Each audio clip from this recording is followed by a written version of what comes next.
Imagine waking up to a world where the sky gleams with the soft blue glow of advanced technology, where the streets are clean and orderly, where hunger and squalor are distant memories, where every citizen has a place and a purpose. Imagine a society that promises unity, progress, and collective prosperity. Now imagine that you, as a human being, are part of this society, not as a conqueror, not as a master, but as something else entirely, something the Imperium of man would call the worst kind of traitor, something the Tao call Gwevesa, which translates simply to human helper. This is the reality for thousands, perhaps millions, of humans across the Eastern Fringe who have been raised under the rule of the Tao Empire. They are the children and grandchildren of Imperial Guard soldiers left behind after the Damocles Crusade, the descendants of planetary populations who surrendered to Tao forces, the offspring of those who chose collaboration over resistance. They are humans who have never known the Emperor's light, who have never heard the Lectitio Divinitatis, who have never felt the cold embrace of the Adeptus Ministorum. Instead, they were raised under the philosophy of the greater good, taught to serve not humanity's manifest destiny, but a Xenos empire that promises them something the Imperium rarely offers, a future worth living. To understand what it means to be raised by the Tao, we must first understand the Tao themselves.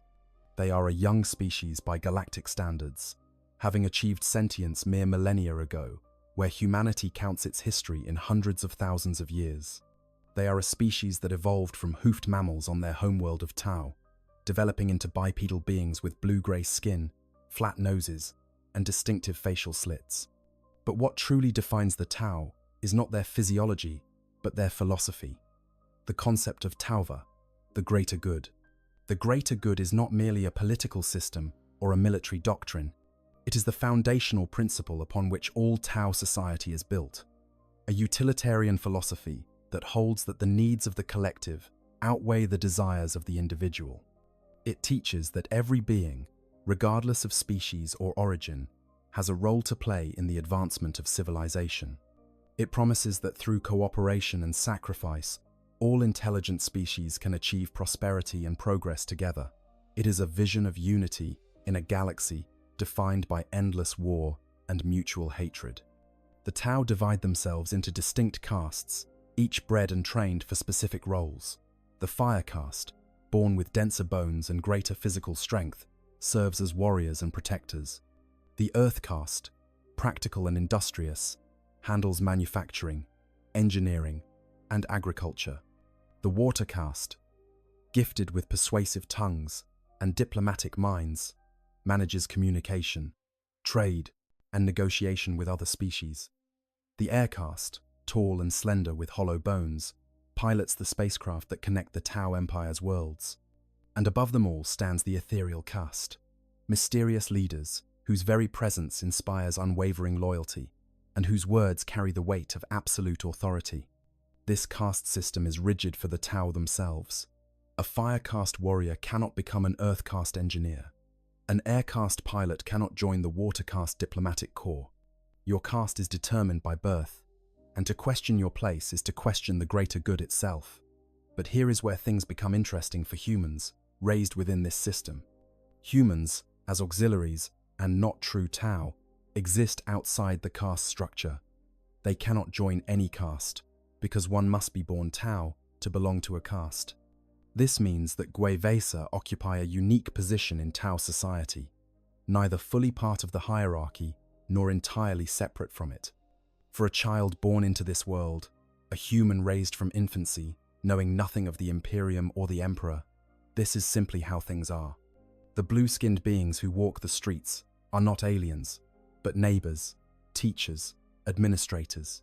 The philosophy of the greater good is not propaganda, but truth, as fundamental and unquestioned as gravity. The caste system is not oppression, but order, the natural way that civilized beings organize themselves.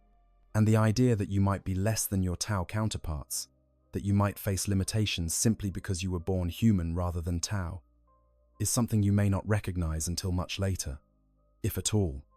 The technological advancement that surrounds these human children is staggering compared to what most imperial citizens experience.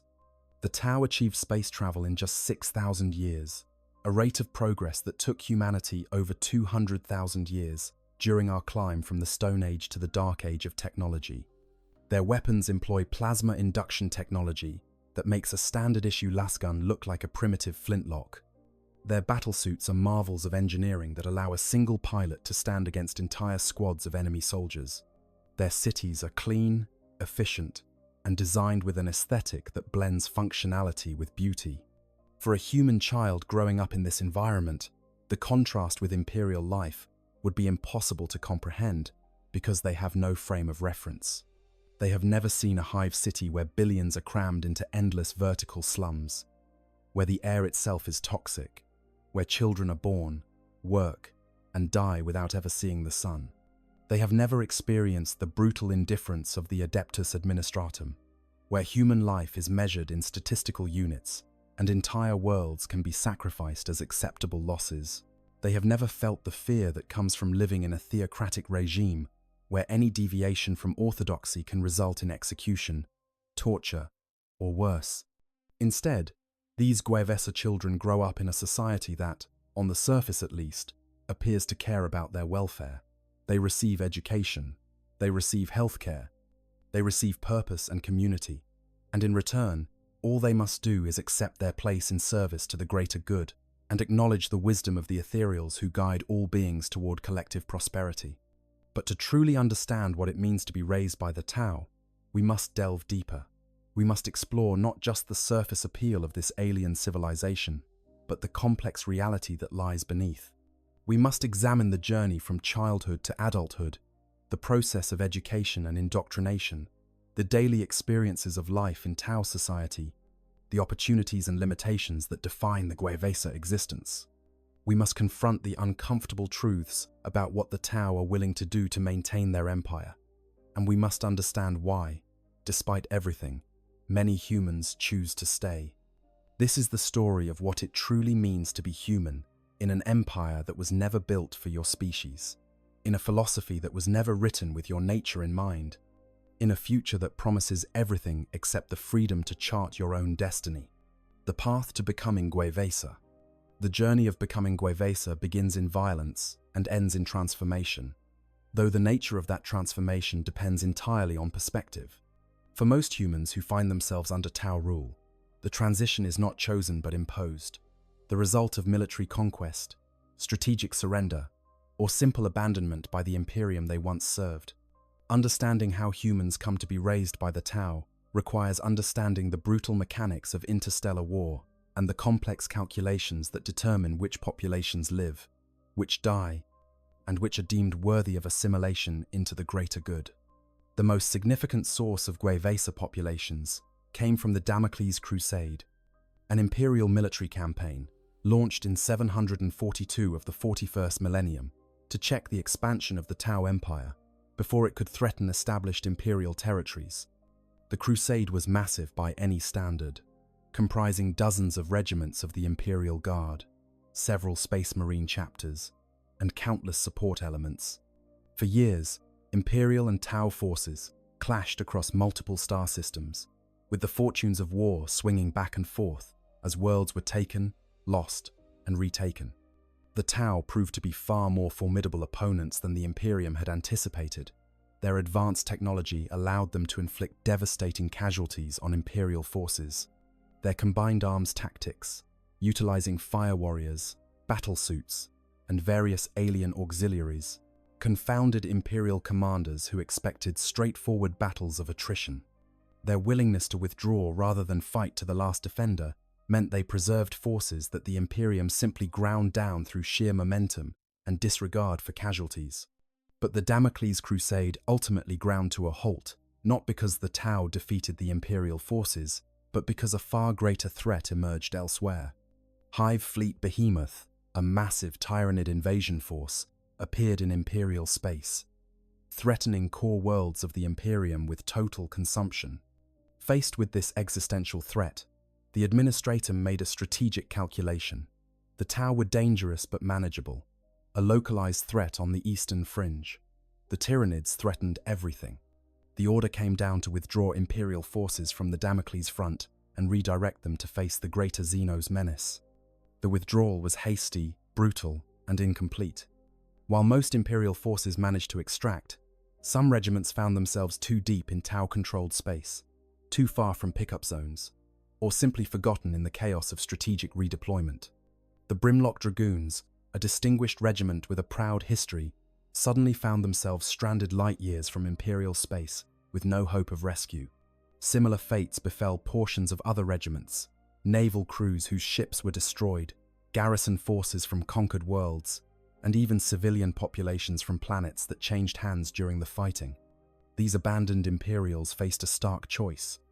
They could attempt to wage guerrilla warfare against the Tau with dwindling supplies and no hope of reinforcement, a slow death by attrition that would accomplish nothing beyond satisfying the dictates of Imperial doctrine. They could attempt to flee deeper into space, hoping to find an Imperial world willing to accept them despite their status as failed crusaders who survived when they should have died. Or they could accept the offer extended by the Tau Watercast, integration into the Empire in exchange for their lives and the promise of something the Imperium had never offered them, a future. The Watercast diplomats who approached these stranded forces were skilled in the art of persuasion.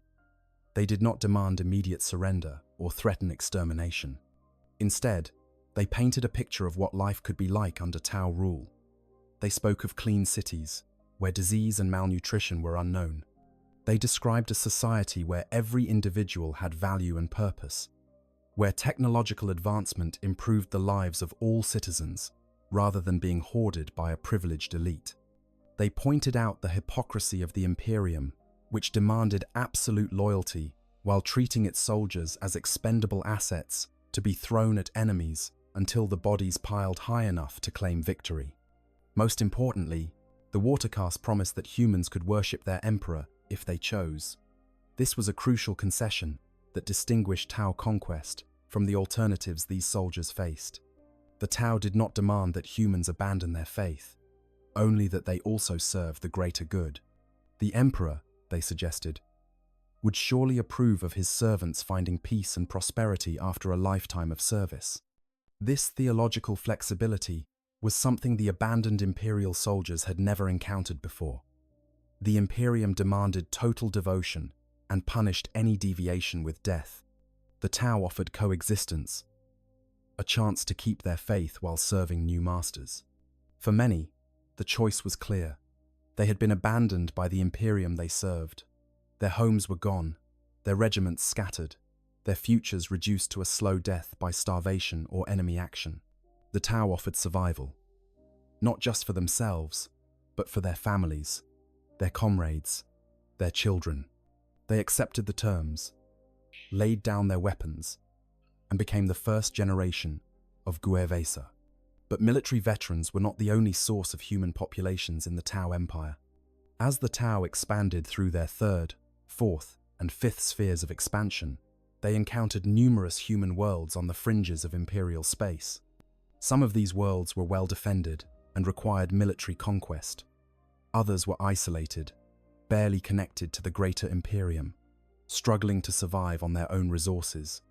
And some were disillusioned with Imperial rule, worlds that had sent their tithes and received nothing in return, that had begged for help against raiders and been ignored, that had watched their populations work to death in service of a distant emperor who seemed to care nothing for their suffering.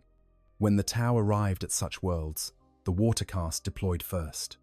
They made contact with planetary governors, merchant guilds, and population centers. They offered trade agreements, promising advanced technology and prosperity in exchange for cooperation.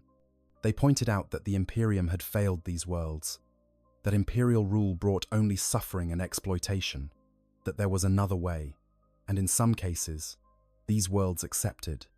Governors declared independence from the Imperium and pledged their loyalty to the greater good. The Watercast moved in. The Earthcast began infrastructure improvements, and the Firecast stood ready to protect these new acquisitions from any Imperial attempt at reclamation. The children born on these worlds, or born shortly after their integration into the Tau Empire, form another major population of Guervesa. Unlike the stranded military veterans, These children have no memory of imperial rule. They grow up in cities that bear the mark of Tau influence, where Earth-caste engineers have improved water systems, power generation, and waste management. They attend schools where water-caste instructors teach the principles of the greater good alongside practical skills.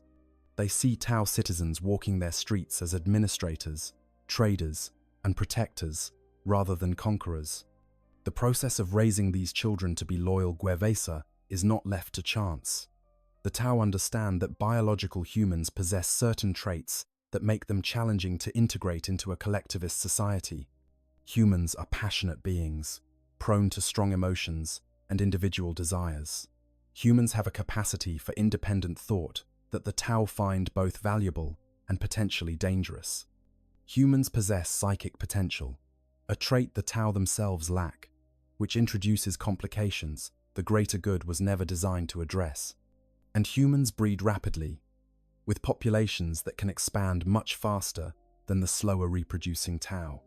These characteristics mean that simply conquering human populations is not enough. They must be shaped, guided, and carefully managed to ensure they serve the greater good rather than destabilizing it. The process begins in childhood, during the formative years, when identity and worldview are established. This is when the Tau implement their carefully designed programs of education and cultural assimilation, programs that will determine whether these human children grow up to be loyal Gwevesa or potential threats to the order of the empire. The third major source of Gwevesa populations comes from a darker place: the re-education facilities that exist on Tau, worlds where human populations resisted integration. When the Tau conquer a world through military force and the population refuses to accept their new rulers peacefully, the watercaste and ethereals have another tool at their disposal. These facilities, which the Tau present as opportunities for education and cultural enlightenment, serve to break down resistance and rebuild individuals as loyal servants of the greater good.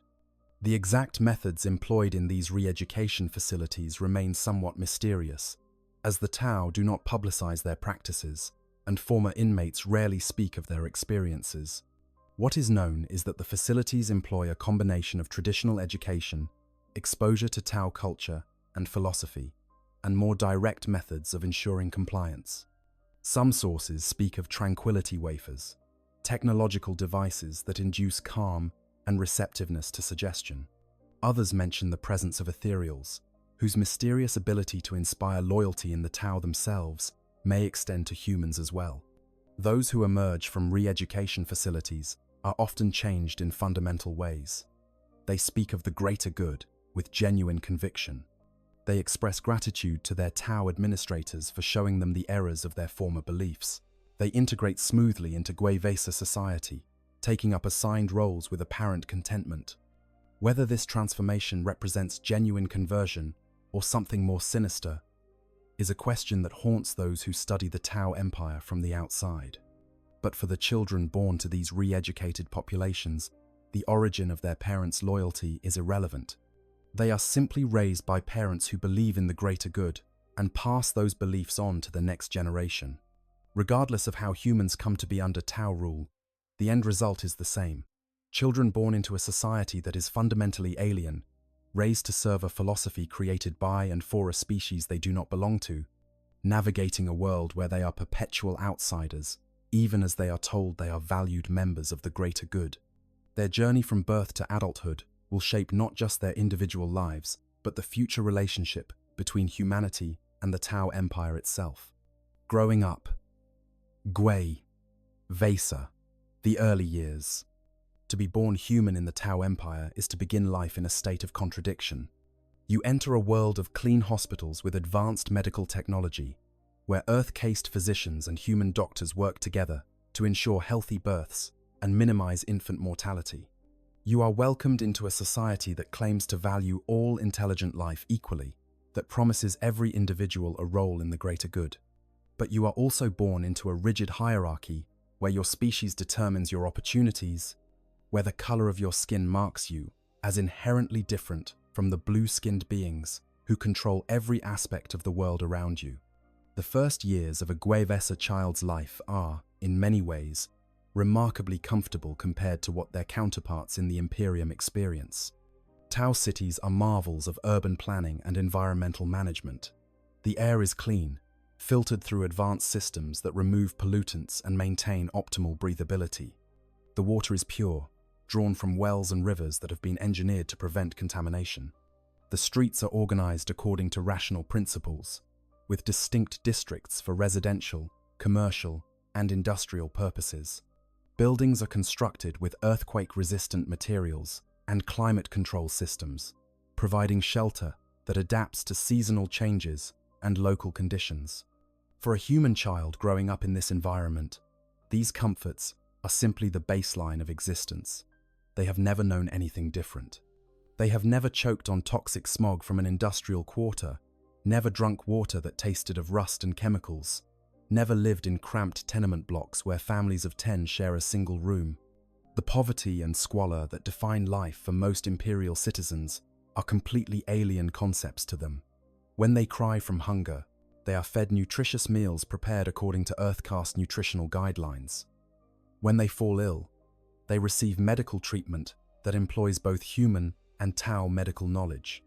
When they need clothing, they wear garments manufactured in earth-cased facilities using efficient production methods. This material comfort comes with subtle conditioning that begins before the child can even understand what is happening to them. Guevesa parents who have accepted the greater good, whether through genuine conversion or re-education, model loyalty and service in their daily lives. They speak of the ethereals with reverence, of Tau administrators with respect, of the greater good as the guiding principle of all moral action. They teach their children to be polite to Tau citizens, to obey instructions from authority figures without question, to see cooperation as virtue and individualism as selfishness. The visual environment itself reinforces these lessons. Tau architecture incorporates symbolism related to the greater good into its design. Public buildings display the Tau Empire's logo, a circle representing unity and collective purpose. Statues of ethereals stand in prominent locations, silent reminders of who guides the Empire's destiny. Even the color palette of Tau cities, dominated by whites, blues, and earth tones, creates an aesthetic that feels clean, orderly, and peaceful rather than the Gothic grimness or industrial brutality that characterizes so much imperial architecture. As Guevesa children grow from infancy into early childhood, they begin to socialize with other children, and here the complexities of their position start to become apparent. In districts where human and Tau populations live in close proximity, children of both species may play together in supervised environments. These interactions are carefully managed by Watercast observers who study how the different species interact, looking for signs of conflict or successful integration. The physical differences between human and Tau children are immediately obvious. Tau children are slightly smaller and leaner than their human counterparts, with the distinctive blue-grey skin and facial features that mark them as Xenos. But more significant than the physical differences are the behavioral ones. Tau children, even young ones, display a natural inclination toward orderliness and hierarchy. They form groups with clear leaders and followers. They engage in play that emphasizes cooperation over competition. They rarely argue or fight with each other, settling disputes through discussion or by deferring to the eldest or most prestigious child present. Human children, by contrast, are louder, more energetic, more prone to emotional outbursts and physical confrontations. They challenge each other constantly, testing boundaries and establishing dominance through aggression and assertion. They form friendships based on affection and shared interests rather than hierarchical position. They question rules and push back against authority in ways that Tau children simply do not. These differences are noted by Watercast observers and filed away in reports that help shape policy regarding how to manage Guevesa populations. For the human children themselves, these early socialization experiences teach them important lessons about their place in Tau society. They learn that they must control their emotional responses when around Tau citizens. They learn that their natural human behaviors, the loudness and assertiveness and competitive spirit, are seen as crude or primitive by Tau standards. They learn to code switch, behaving one way when among other humans, and another way when in mixed company. This code switching becomes second nature by the time they reach school age, a survival skill that allows them to navigate between their human nature and the expectations of the society they live in. The family structure for Gwevesa varies depending on the origin of the population. Among the descendants of stranded imperial soldiers, family units often retain something resembling traditional human arrangements, parents and children living together, extended families maintaining connections, marriages based on affection or strategic alliance. But the Tau do influence these arrangements in subtle ways.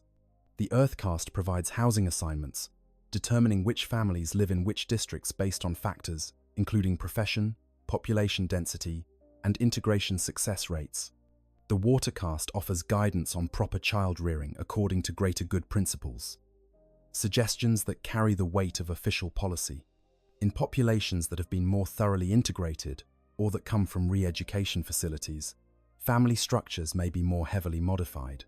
Some Tau administrators have experimented with collective child-rearing programs where children are raised in communal facilities under the supervision of trained caregivers rather than by their biological parents. The theory behind these programs is that they produce more loyal Gwevesa by reducing the influence of family-based identity and increasing identification with the greater good. However, these experiments have had mixed success. Human children, it turns out, form strong attachments to their primary caregivers regardless of biological relationship, and those raised in communal facilities sometimes develop a sense of rootlessness that makes them less stable adults.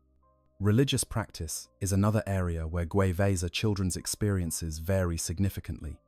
The Tau technically allow humans to worship the Emperor if they choose, recognizing that human spirituality serves certain psychological functions that the more pragmatic Tau do not require. However, this tolerance has limits. Gwevesa are not permitted to build ecclesiarchy cathedrals or establish formal religious institutions. They cannot proselytize or attempt to convert others to the imperial cult. They certainly cannot preach hatred of Xenos or speak of humanity's manifest destiny to rule the galaxy. Any expression of faith must be private, quiet, and subordinate to the demands of the greater good. For children raised in this environment, religion often becomes something strange and attenuated. They may learn prayers from their parents, whispered in the privacy of their homes. They may hear stories about the Emperor, portrayed not as a god, but as a great human leader who, like the ethereals, sought to unite his species in service of a greater purpose. They may mark holy days in secret, small gatherings where humans share forbidden rituals behind closed doors. But these practices lack the institutional support, the grand ceremonies, the cultural reinforcement that makes religion a central part of identity for imperial citizens. The Emperor becomes a distant figure, less immediate and compelling than the ethereals whose presence shapes every aspect of daily life. As Gwevesa children approach school age, around 5 or 6 years old by human reckoning, they begin formal education. This is when the deliberate shaping of their minds truly begins, when the Tau's careful planning to create loyal auxiliaries moves from passive conditioning to active instruction. The schools they attend are not like Imperial Scholar, which emphasize rote memorization of doctrine and preparation for assigned roles in the Imperium's vast bureaucracy. Instead, they are more comprehensive institutions designed to produce capable, skilled citizens who understand their place in the greater good and willingly serve it. The curriculum in these schools covers practical subjects, literacy in both Gothic and Tau languages, mathematics, and basic sciences, technical skills appropriate to the probable careers these children will pursue. But interwoven with these practical lessons are constant reinforcement of greater good ideology. History lessons explain how the Tau emerged from their Montau period of civil war, when the ethereals united them under the philosophy of collective purpose. Ethics lessons teach that individual desires must always be subordinated to the needs of the group. Civics lessons describe the caste system and explain how each element of society contributes to the prosperity of the whole. Human children in these schools learn about their species through a Tau lens. They are taught that humanity has great potential, but also dangerous tendencies. Humans are creative and adaptable, but also prone to chaos and excess. Humans can be valuable contributors to the greater good, but require guidance from wiser species to reach their full potential. These lessons are not presented as insults, but as facts, observations based on the Tao's experience with humanity. And for children who have no other frame of reference, who have never been told that humanity is the rightful inheritor of the galaxy, or that the Emperor is mankind's only salvation, these lessons shape their fundamental understanding of what it means to be human. The teachers in these schools are a mix of Tao and Guevesa. Tao teachers, usually from the water caste, bring authority and the weight of official doctrine.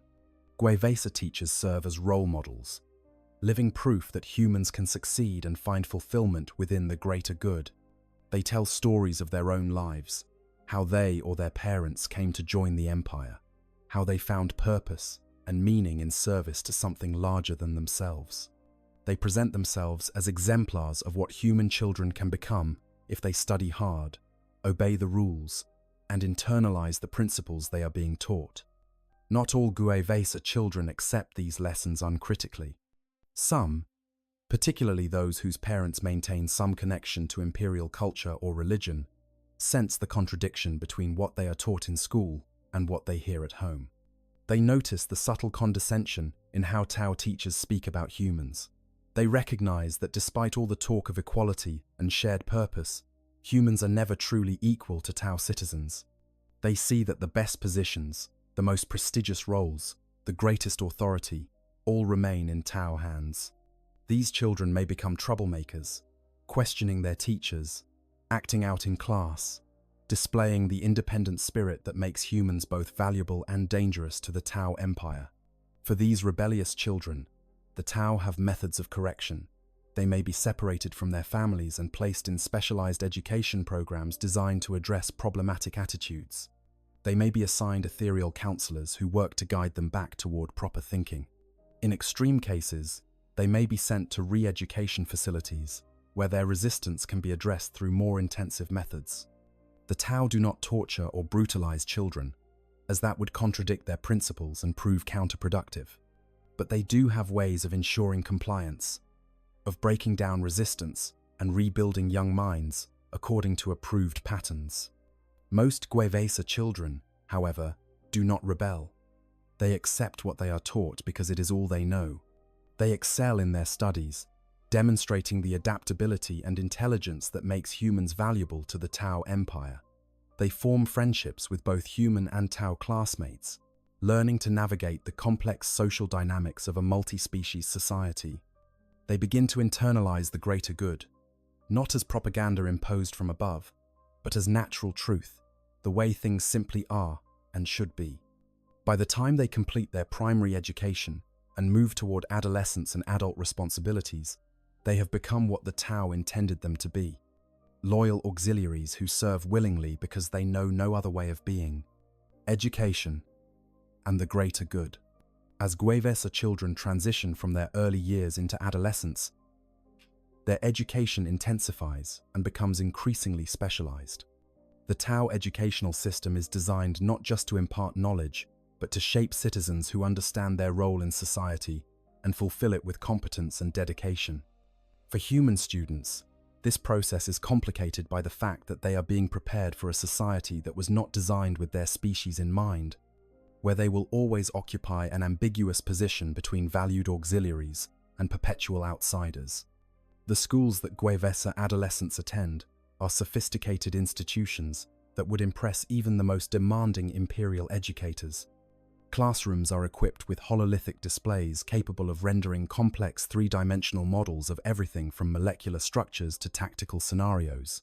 Libraries contain data repositories holding more information than could be consumed in 100 lifetimes, all organized and searchable through advanced cataloging systems.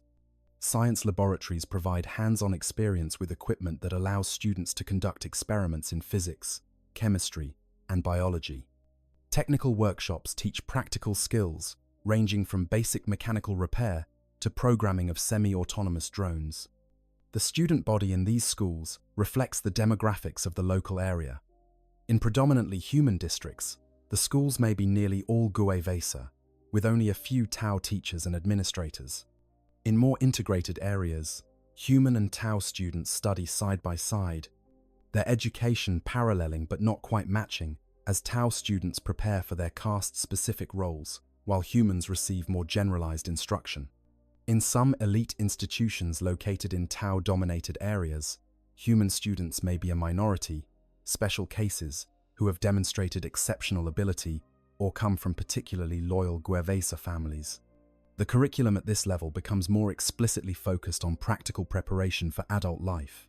Students are evaluated for their aptitudes and interests, then guided toward career tracks that match both their abilities and the Empire's needs. A student who shows mechanical aptitude might be steered toward training as a technician who maintains earth-cast equipment. One with strong social skills and linguistic talent might be prepared for work assisting water case negotiators. Those who demonstrate physical prowess and tactical thinking are identified as potential recruits for Guevesa auxiliary military units. This vocational tracking is presented as a rational allocation of human resources for the benefit of all. The Tau are masters of logistics and efficiency, and they apply these principles to human development just as they do to everything else. But the tracking system also serves as a form of control, determining from a young age what paths will be available to Guevesa citizens and which will remain forever beyond their reach. A human child might dream of becoming a battlesuit pilot or a starship commander, but these roles are reserved for Tau. The highest levels of technical innovation belong to the Earth caste. The most critical diplomatic positions are held by the Water caste. The supreme authority of ethereals is beyond question or aspiration. For human students, this means their education, no matter how comprehensive, is always preparing them for subordinate roles. They can become skilled technicians but never lead engineers. They can serve as translators and cultural liaisons but never chief ambassadors. They can fight bravely as auxiliary soldiers but never command firecast cadres. This ceiling on advancement is not explicitly stated, but its presence is felt in subtle ways throughout their education. The examples used in lessons feature Tau in positions of authority. The career guidance counselors gently redirect students away from unrealistic aspirations. The very structure of the curriculum assumes human students are being prepared to serve rather than lead. The ideology of the greater good is woven through every subject at this educational level. History lessons become more detailed, describing the Tau's 5 spheres of expansion and their encounters with various species. Students learn about the Kroot, savage carnivores, who retain much of their primitive nature but serve the greater good as shock troops and scouts. They study the Vespid, insectoid beings whose biology makes them excellent at aerial combat. They examine the Nikasa, psychic whale-like creatures who serve as navigators and guides. Each of these species is presented as an example of how the greater good can incorporate diverse beings into a functional whole, each contributing their unique strengths. Humans are included in these lessons, though often in ways that are subtly demeaning. The curriculum covers the Damocles Crusade and the humans who chose to join the Empire rather than die in pointless resistance. It discusses various human worlds that have been integrated into the Tau sphere of influence, but the lessons also emphasize human flaws, the violence and xenophobia of imperial culture, the wasteful brutality of human warfare, the superstition and ignorance that keep most humans trapped in darkness. The implicit message is clear. Humans can be valuable contributors to the greater good, but only if they overcome their natural tendencies toward chaos and barbarism under the guidance of more enlightened species. Ethics classes become more sophisticated, moving beyond simple rules about sharing and cooperation to explore deeper philosophical questions about duty, sacrifice, and the nature of the good life. Guevesa students are taught utilitarian calculations, learning to weigh the greatest good for the greatest number. They study case histories, where individual desires conflicted with collective needs, and analyze why the individual was right to surrender their preferences. They explore the concept of voluntary sacrifice, the idea that true happiness comes from subordinating oneself to something larger and more important than personal satisfaction. These lessons are not theoretical abstractions. They are directly relevant to the lives these students will lead. They are being prepared to accept orders that may require them to risk their lives in combat. They are being groomed to feel satisfaction, not from personal achievement, but from fulfillment of assigned duties. They are learning to find meaning in service to the greater good, rather than in the pursuit of individual dreams. For students who have been raised from birth in this system, these ideas feel natural and right.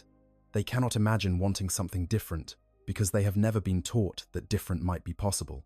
Language instruction takes on particular importance at this stage. All GWVESA students are required to achieve fluency in the Tau language, learning not just vocabulary and grammar, but the cultural concepts embedded in how the Tau communicate. The Tau language lacks words for many concepts that are central to human experience. There is no direct translation for ambition in the selfish sense, only words that describe aspiration towards service.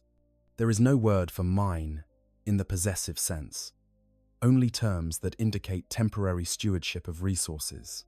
Learning to think in Tau requires adopting, at least partially, a Tau worldview.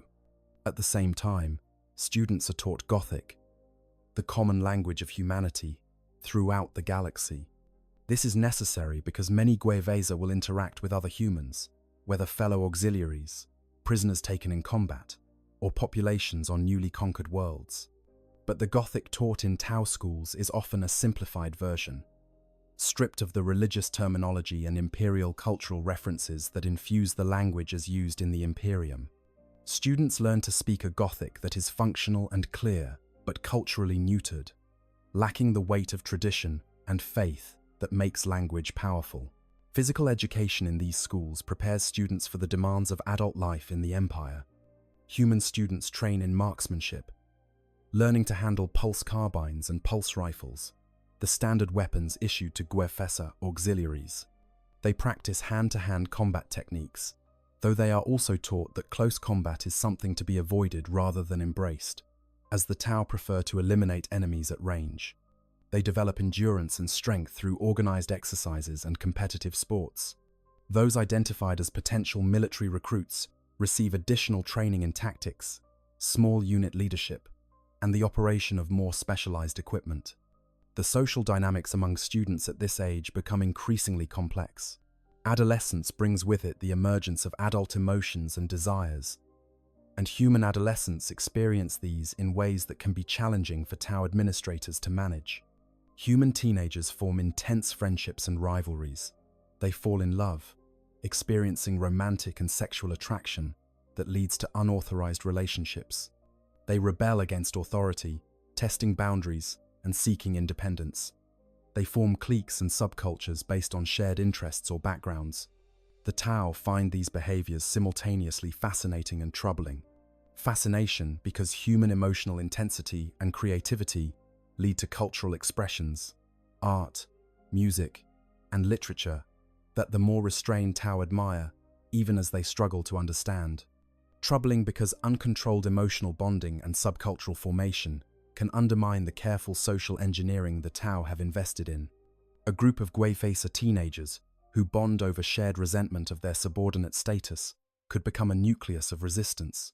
A romantic relationship between students from families with different attitudes toward the greater good could produce divided loyalties. To manage these dynamics, Tau educators employ a mix of tolerance and control. Social gatherings are permitted but supervised. Cultural expressions are encouraged as long as they align with greater good principles.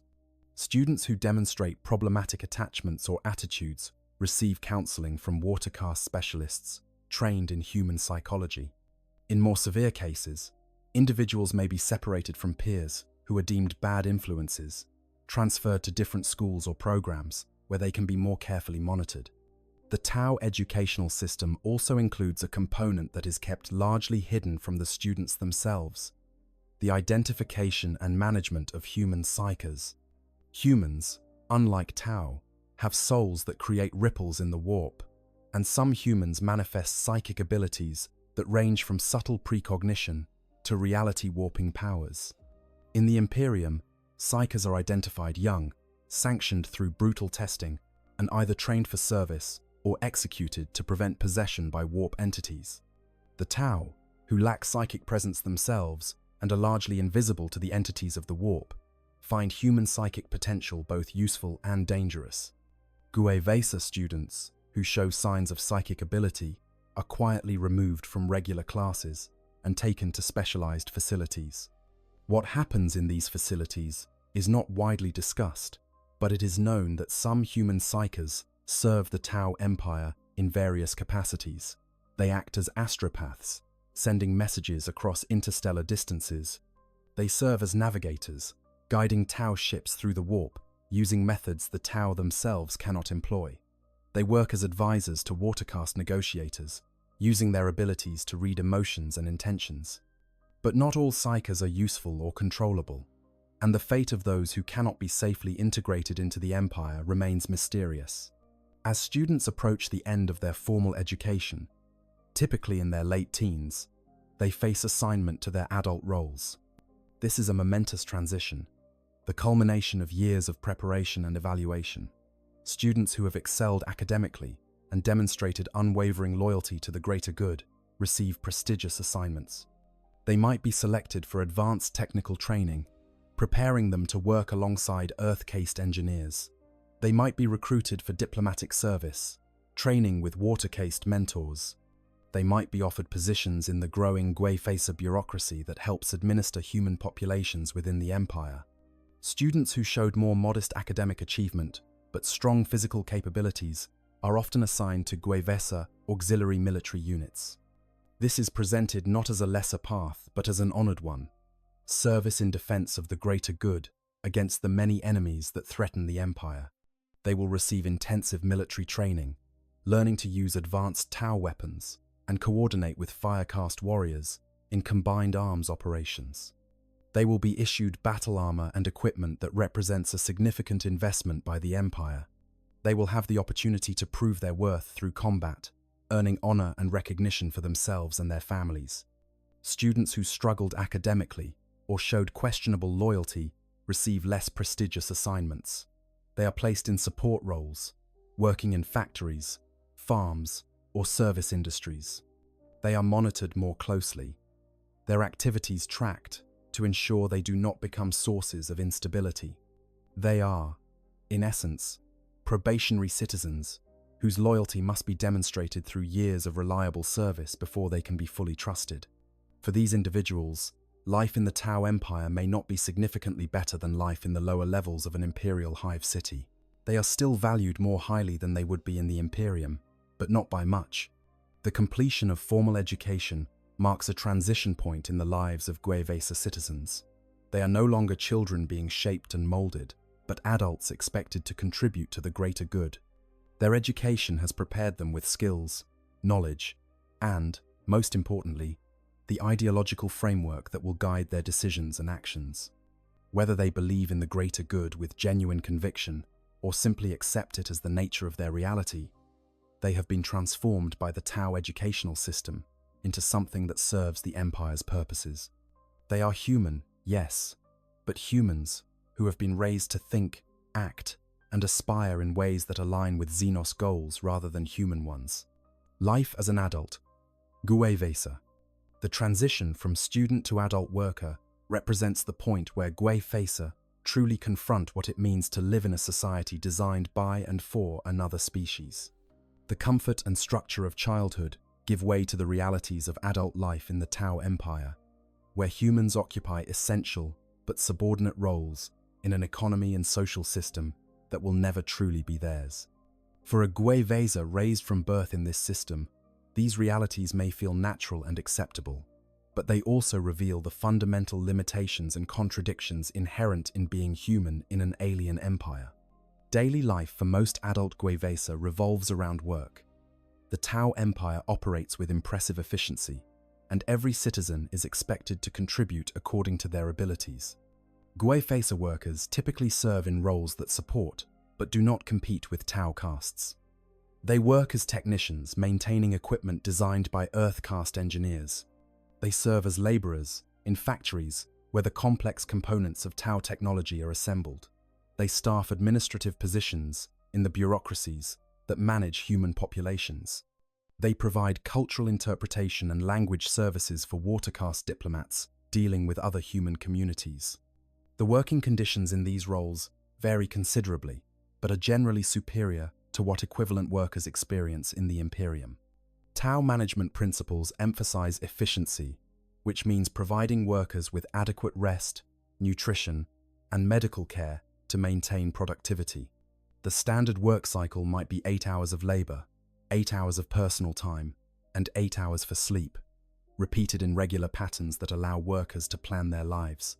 Factories are climate-controlled and maintain safety standards designed to prevent injury and loss of skilled personnel. Break rooms provide nutritious food, not the nutrient paste or recycled protein that sustains most Imperial workers, but actual meals with vegetables, proteins, and flavors. Pay in the Tau Empire takes the form of resource credits that workers can exchange for goods and services. The system is designed to ensure that everyone's basic needs are met, while also rewarding exceptional performance and critical skills with additional credits. A Guevesa technician might earn enough credits to afford a comfortable apartment, regular meals, medical care, and some leisure activities. An exceptional worker might save enough for better housing, luxury items, or support for extended family. Those in specialized or dangerous roles, such as auxiliary soldiers, receive hazard pay that recognizes their additional contributions to the greater good. However, there is a ceiling on Guevesa prosperity that becomes increasingly apparent as humans advance in their careers. The best housing, located in districts closest to Tau administrative centers and offering the finest amenities, is reserved for Tau citizens.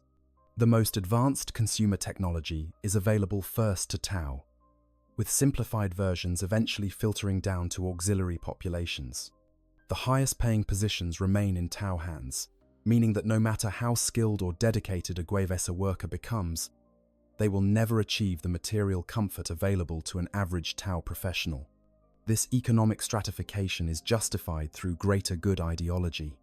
The argument goes that Tau, being the species that developed the technology and philosophy that benefits all, naturally occupy positions of greater responsibility and therefore merit greater material rewards.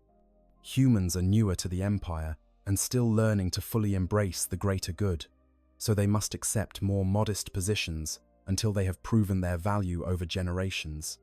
It is not discrimination, the Watercast explains, but rational allocation of resources based on contribution to the collective good. Housing for Guevesa workers reflects this hierarchy. Most live in apartment blocks designed with Tau efficiency principles, modular construction, standardized layouts, and communal facilities. An average Guevesa family might occupy a 2-room apartment with sleeping quarters, a living space, and access to shared bathroom and kitchen facilities. The buildings are clean and well maintained by Imperial standards, with functioning utilities and regular maintenance by Earthcast technicians. But they are also somewhat austere, lacking the individual character and personal space that many humans desire. Some Guevesa neighborhoods develop distinct human cultures, places where families have lived for generations and created communities with their own traditions, social networks, and informal economies. These areas might feature decorations that blend human and Tau aesthetics, street markets, where Guevesa trade goods and services among themselves, gathering spaces where humans socialize in ways that feel more natural to their species. The Tau generally tolerate these developments, as long as they do not threaten stability or undermine loyalty to the greater good. Family life for adult Guevesa operates under Tau regulations, but retains some human characteristics. Marriage, or long-term partnership, is permitted and even encouraged, as it promotes stability and emotional well-being.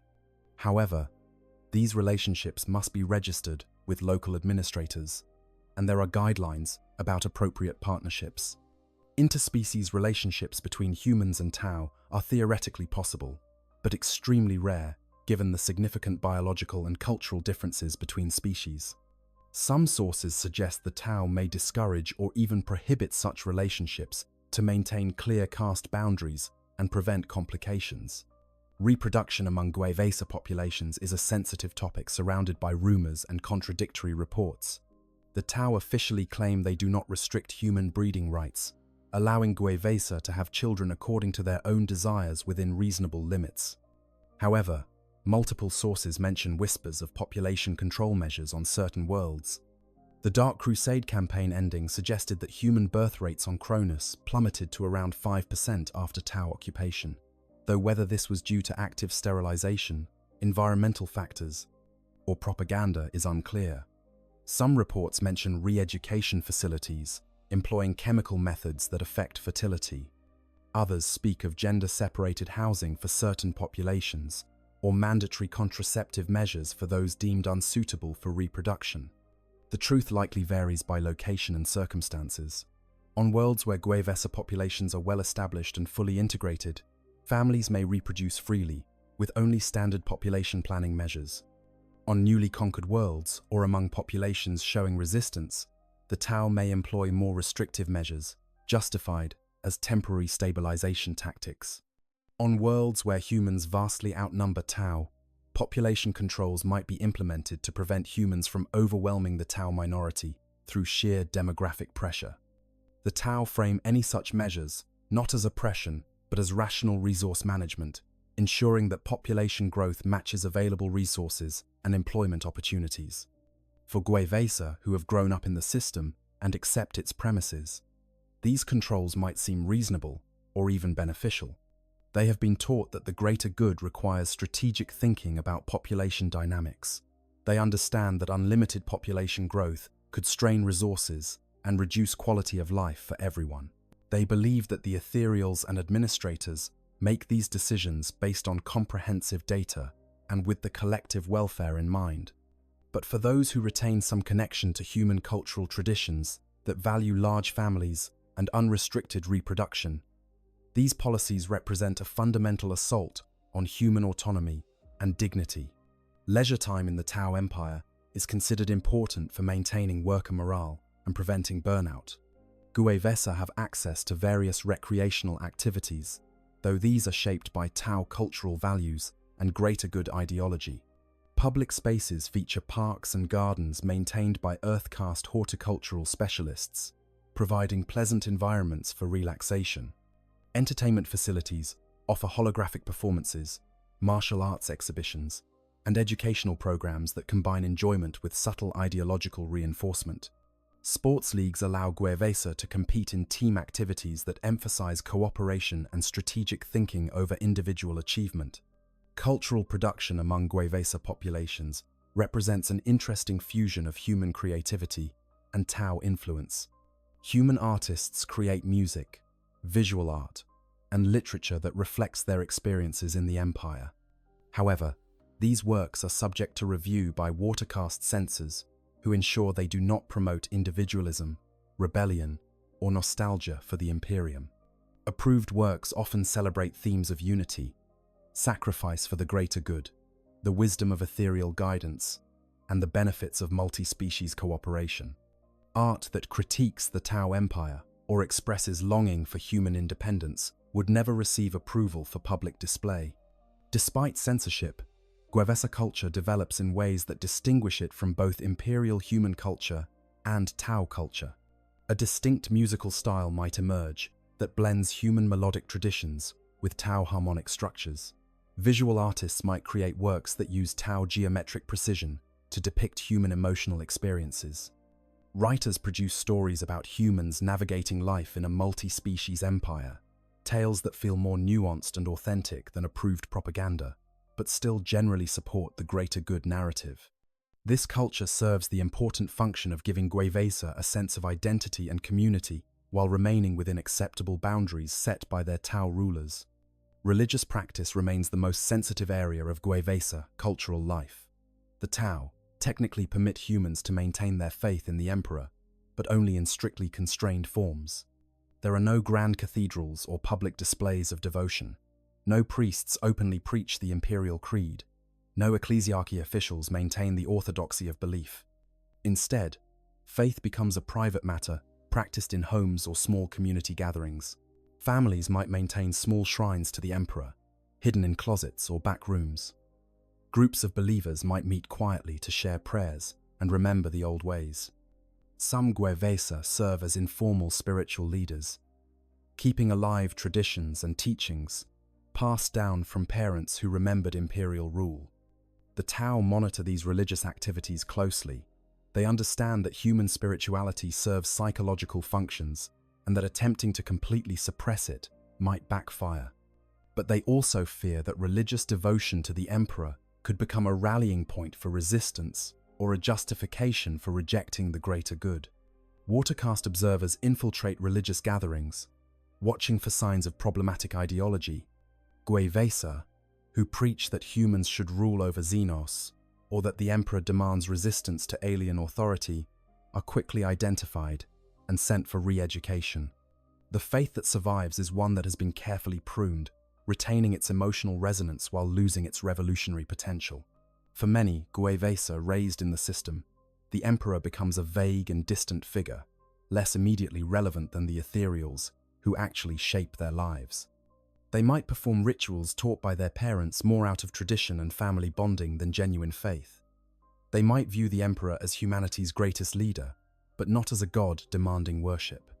They might even synthesize their faith with greater good ideology, arguing that the emperor would approve of humans finding peace and prosperity within the Tau Empire. That service to the greater good is compatible with honoring humanity's greatest hero. This syncretic faith troubles neither the Tau, who see it as harmless, nor the Imperium, which would consider it the worst kind of heresy.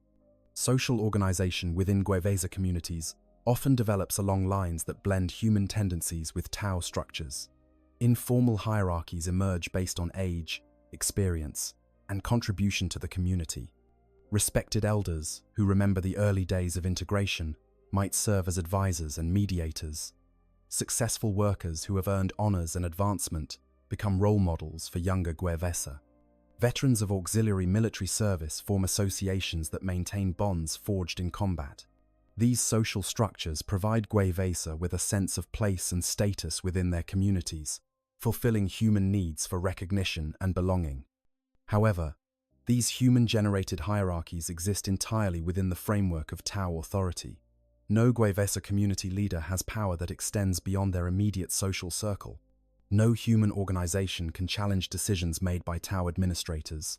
The most respected Gwevesa elder still holds less authority than the most junior Tau official. This reality is reinforced through constant reminders of who truly holds power: the Tau symbols that dominate public spaces, the presence of Tau administrators in important positions, the ultimate authority of ethereals whose word cannot be questioned. The constant awareness of being second-class citizens affects different Gwevesa in different ways. Those who fully accept greater good ideology see their subordinate position as temporary and changeable. They believe that through exceptional service and complete loyalty, they and their descendants might eventually be fully accepted as equal contributors to the empire. They internalize Tau explanations that current inequalities reflect historical circumstances rather than inherent worth. They take pride in serving the greater good even from a subordinate position, finding meaning in contribution rather than status. Others develop a more complex relationship with their position. They appreciate the material comforts and relative safety compared to imperial life, while resenting the invisible ceiling on their opportunities. They value the education and skills they have gained while feeling frustrated that these will never lead to true equality with Tau citizens. They find community and purpose in their Gwevesa identity, while wondering whether they might have preferred the harsh freedom of imperial life to the comfortable subjugation of the Tau Empire. These individuals often become the most psychologically complex members of Gwevesa society, neither fully loyal nor openly rebellious, navigating a middle path that allows them to function within the system while maintaining some internal sense of autonomy. A small minority never accept their position at all.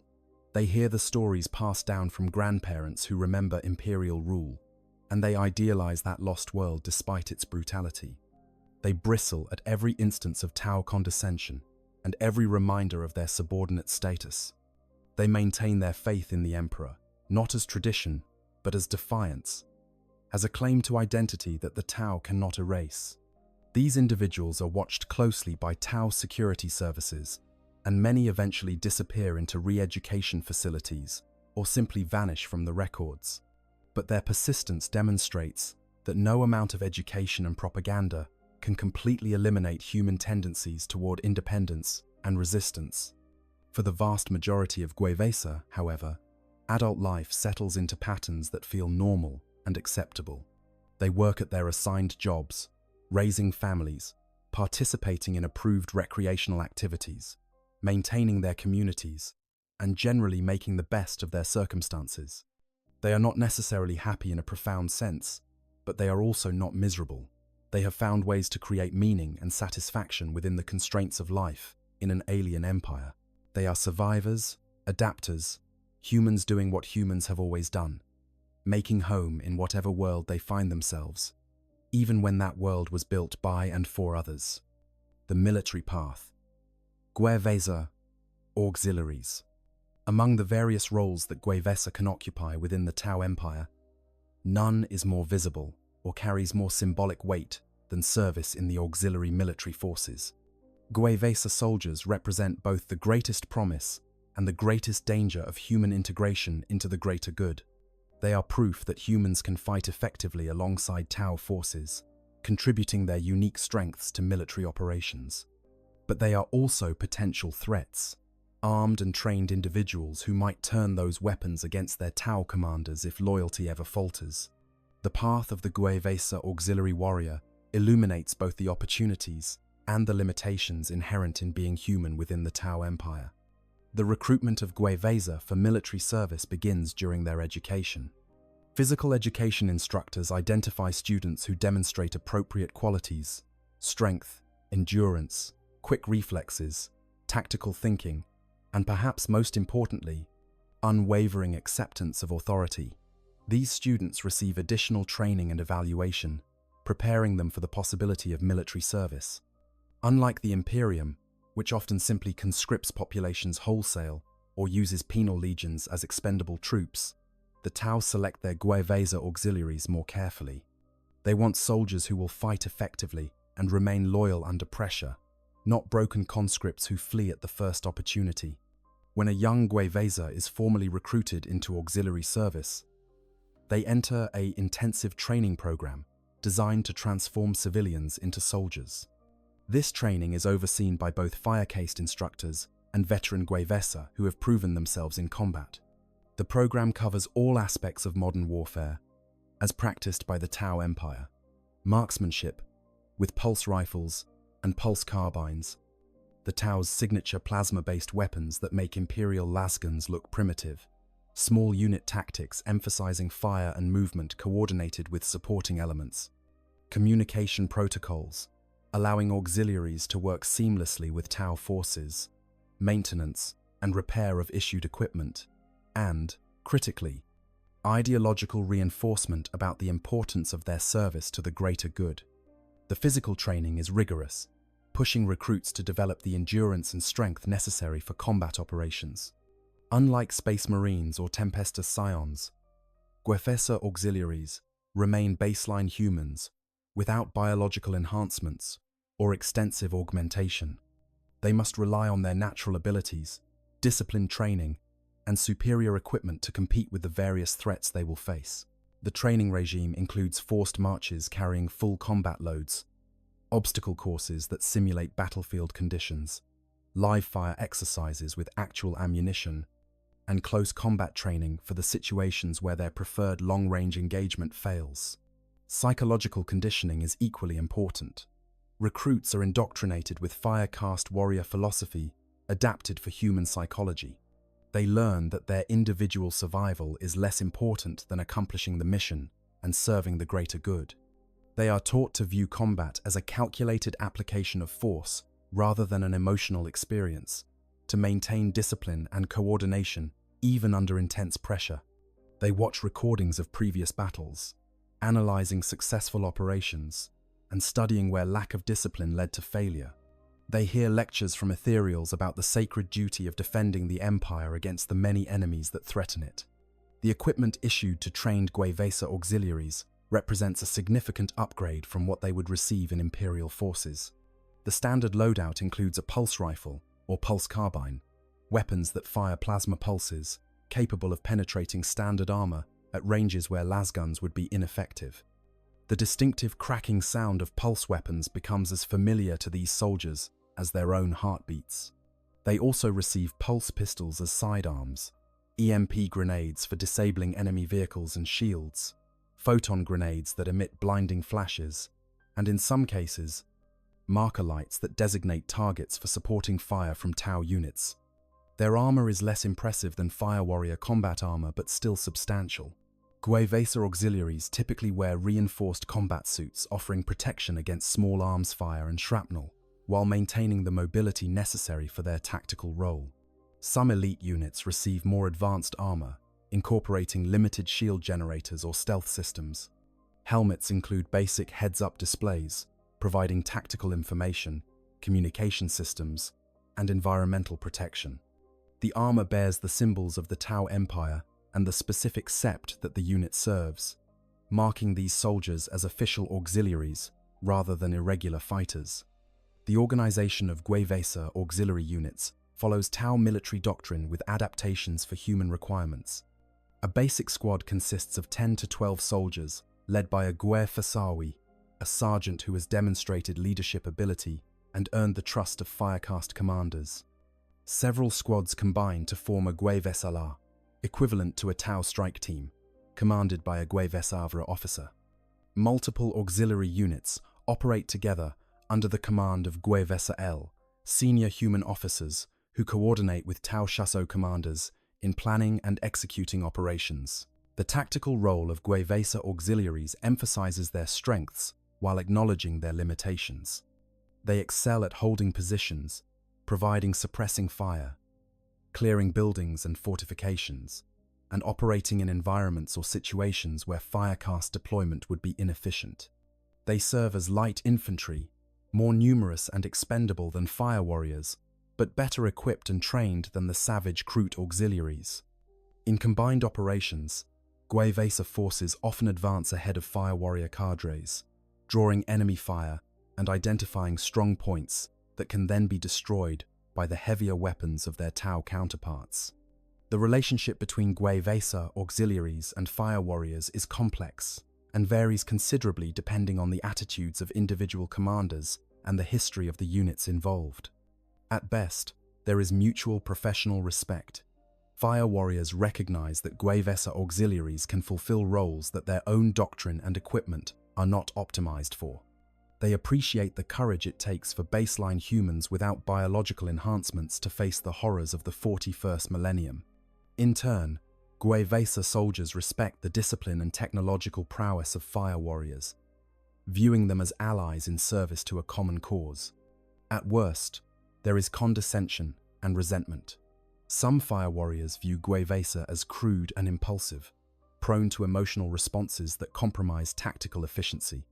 They may treat human auxiliaries as expendable assets to be deployed in high-risk situations, consciously or unconsciously accepting higher Gwevesa casualties than they would tolerate among their own forces. Gwevesa soldiers, in turn, may resent the better equipment, safer positions, and greater respect accorded to Fire Warriors. They may feel they are being used as cannon fodder, spending their lives to preserve more valuable Tau assets. Combat experience rapidly sorts Gwevesa auxiliaries into those who survive and those who do not. The 41st millennium offers no shortage of enemies to face. Greenskin raiders, with their savage cunning and overwhelming numbers, test the discipline of auxiliary units, forced to hold positions against endless tide of bellowing warriors.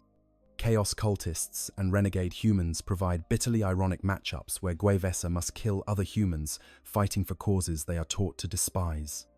Necron tomb complexes awaken, sending ancient machines of death against auxiliaries whose pulse rifles can barely scratch their living metal forms.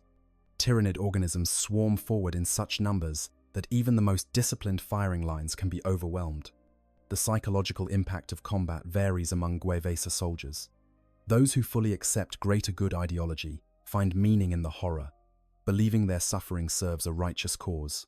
They take pride in successful operations and honor fallen comrades as martyrs who gave everything for the collective good. They accept the trauma of combat as the price of defending the empire and protecting the prosperity their families enjoy. These soldiers often become the most dedicated and effective auxiliaries, their faith in the cause carrying them through situations that would break others. Some soldiers develop more complicated relationships with their service. They fight effectively because they are trained, disciplined, and trapped in situations where survival depends on competence. But they harbor doubts about the cause they serve and resentments about their treatment. They see fire warriors retreating from positions while auxiliaries are ordered to hold at all costs. They watch Tau commanders sacrifice human lives to preserve Tau assets. They hear the subtle condescension in how Firecast officers speak about their human troops. These soldiers do their duty but build up emotional debt that may eventually come due. A small percentage of Guevesa soldiers break under the strain of combat. They freeze in battle, unable to execute orders or defend themselves. They suffer psychological trauma that renders them unable to function. They desert when opportunities present themselves, fleeing into wilderness or attempting to reach Imperial forces. They mutiny, turning weapons against their Tau commanders in moments of desperation or rage. The Tau deal with these failures efficiently, removing broken soldiers from service and sending them for re-education, or simply executing them as examples to maintain discipline. For those who survive multiple campaigns and prove their worth, there are opportunities for advancement within the auxiliary structure. Exceptional soldiers are promoted to Guevesa UI, leading their own squads. Those who demonstrate tactical acumen and leadership might eventually command entire Guevesa La units. The most elite might serve directly with Firecast commanders, acting as liaisons and providing insights into human enemy psychology. Some earn the privilege of piloting auxiliary battlesuits, specially designed for human physiology, though these are crude compared to the advanced crisis suits reserved for Firecast elites. The relationship between auxiliary soldiers and the broader Guevesa community is marked by respect and distance. Veterans who return from campaigns are honored for their service, but also somewhat isolated by their experiences. They have seen and done things that civilian Guevesa cannot comprehend. They carry trauma that sets them apart. Some struggle to readjust to civilian life, finding peacetime routines meaningless after the intensity of combat. Others embrace the return to normalcy, grateful to have survived and determined to enjoy whatever time they have. Veterans form tight bonds with each other, associations that provide mutual support and preserve the memory of fallen comrades. Perhaps the most controversial aspect of Guevesa auxiliary service involves deployment against Imperial forces. The Tau generally avoid using human auxiliaries in operations against the Imperium, recognizing that such deployments might undermine future diplomatic efforts or cause loyalty problems among the auxiliaries themselves. However, circumstances sometimes require it. When Imperial forces invade Tau worlds with large Guevesa populations, local auxiliaries naturally fight to defend their homes. When human prisoners are taken during operations, Guevesa soldiers may serve as interrogators and translators. When Tau forces raid Imperial worlds to liberate oppressed populations, auxiliaries can serve as proof that life under Tau rule offers better opportunities than Imperial servitude. These deployments against fellow humans force Guevesa soldiers to confront profound questions about identity and loyalty. They are killing people who might have been their brothers and sisters under different circumstances. They face enemies who view them not as warriors, but as traitors, deserving execution. They must reconcile their service to the greater good with whatever residual connection they feel to humanity as a species. Some manage this reconciliation by fully embracing their identity as Guevesa, rather than Imperial humans, viewing the Imperium as an oppressive regime they are helping to dismantle. Others simply compartmentalize, treating Imperial forces as just another enemy without dwelling on the implications. A few experience genuine moral crisis, questioning choices that seemed clear during training, but become unbearably complex in the reality of combat. The darkest period in Guevesa auxiliary history came during and after the fourth sphere of expansion. When Tau forces were cast into the warp during a catastrophic jump malfunction, they encountered horrors beyond their understanding. Many died in the nightmare dimension, but survivors emerged, changed, and traumatized. They believed that a warp entity formed from auxiliary perceptions of the greater good had saved them. but its existence was an abomination to their understanding of reality. This led to a wave of xenophobia among Fourth Sphere survivors, who began massacring auxiliaries, viewing all non-Tau as inherent threats contaminated by warp influence. The massacre of the Dulun Lakes and the 8 Days of Infamy became grim examples of what happens when Tau commitment to the greater good falters.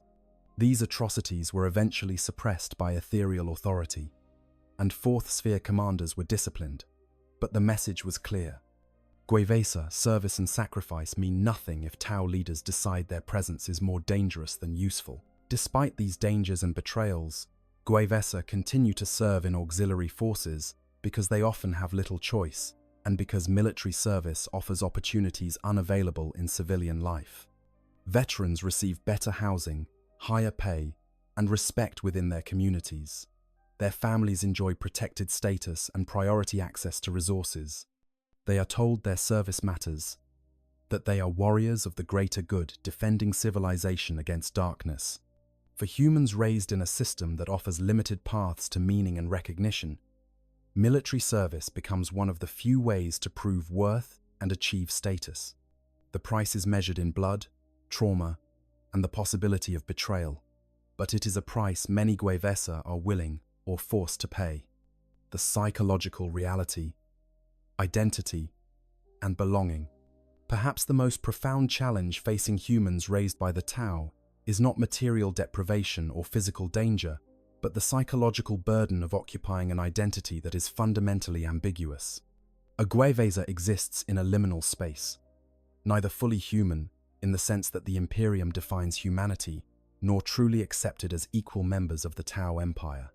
They are perpetual outsiders, told they belong while being constantly reminded they do not quite fit. This psychological tension shapes every aspect of the Gwevesa experience and produces a range of responses, from complete acceptance to barely suppressed resentment. For children born into Gwevesa families with no memory of the Imperium, the greater good becomes their foundational worldview in the same way that imperial doctrine shapes citizens of the Imperium.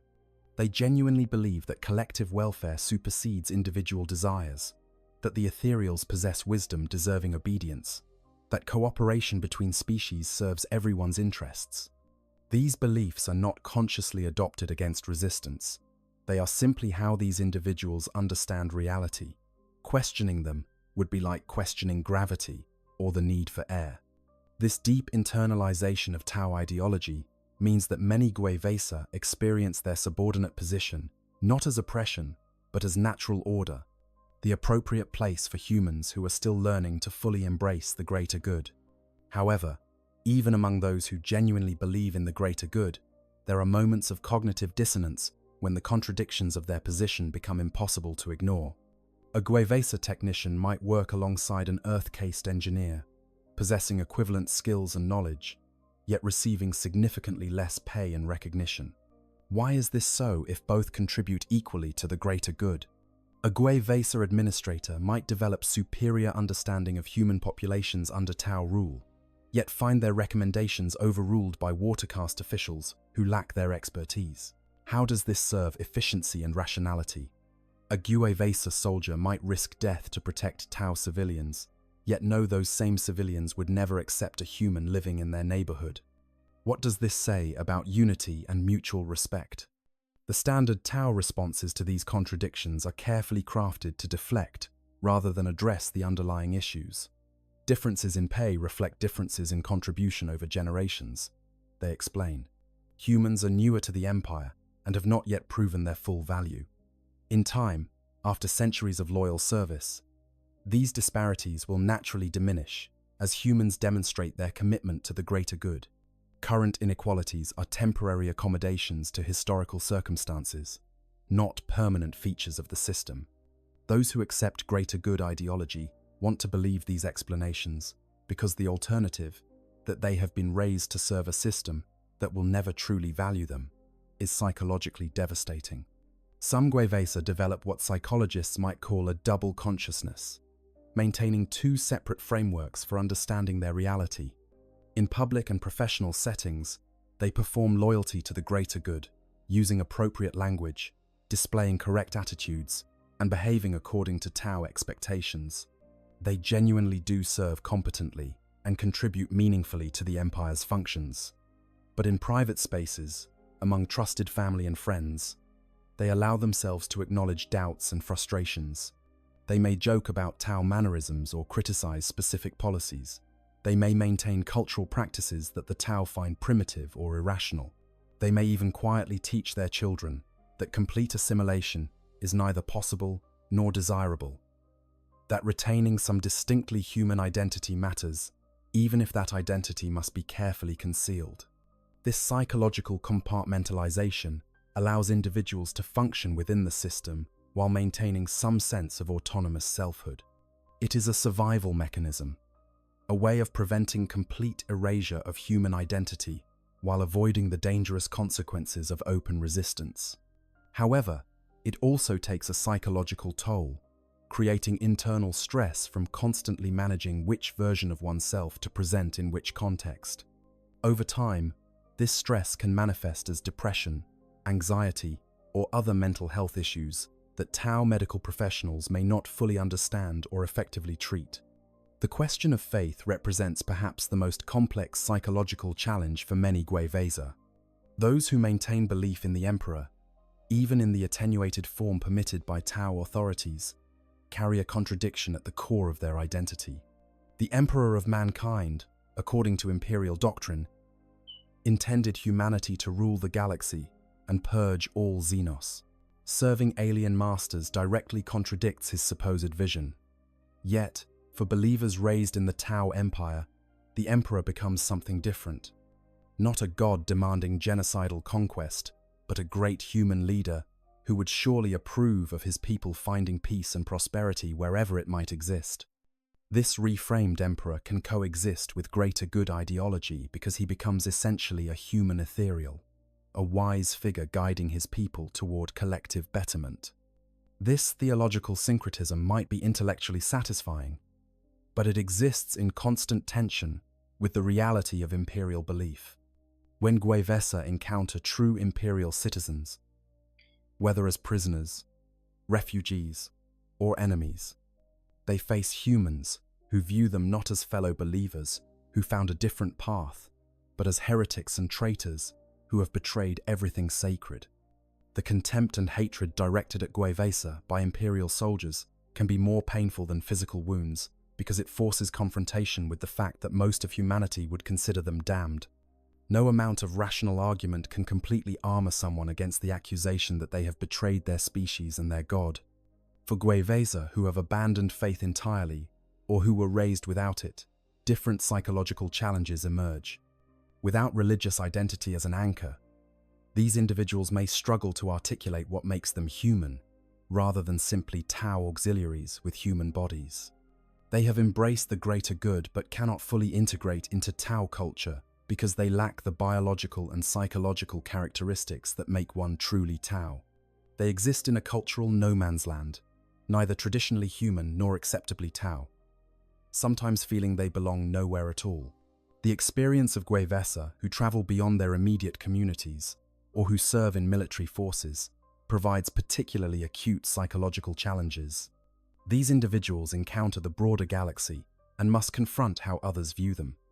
Imperial forces, when they capture Gwevesa soldiers, typically execute them as traitors after whatever interrogation can be extracted. There is no mercy, no acknowledgement that circumstances might have forced difficult choices. To the Imperium, a human serving Xenos deserves only death, regardless of how they came to their position. This reality means that Gwevesa warriors fight with the knowledge that surrender offers no hope of survival, that they are considered beyond redemption by the civilization their ancestors came from. Interactions with other alien species can be equally disturbing. The Kroot, savage carnivores who serve the Tau as auxiliaries, view humans as potential meals should circumstances allow. The Vespid, insectoid beings with utterly alien psychology, regard humans with incomprehension. Even other human auxiliaries from different backgrounds may view Gwevesa with suspicion or contempt, depending on their own relationships with Tau authority.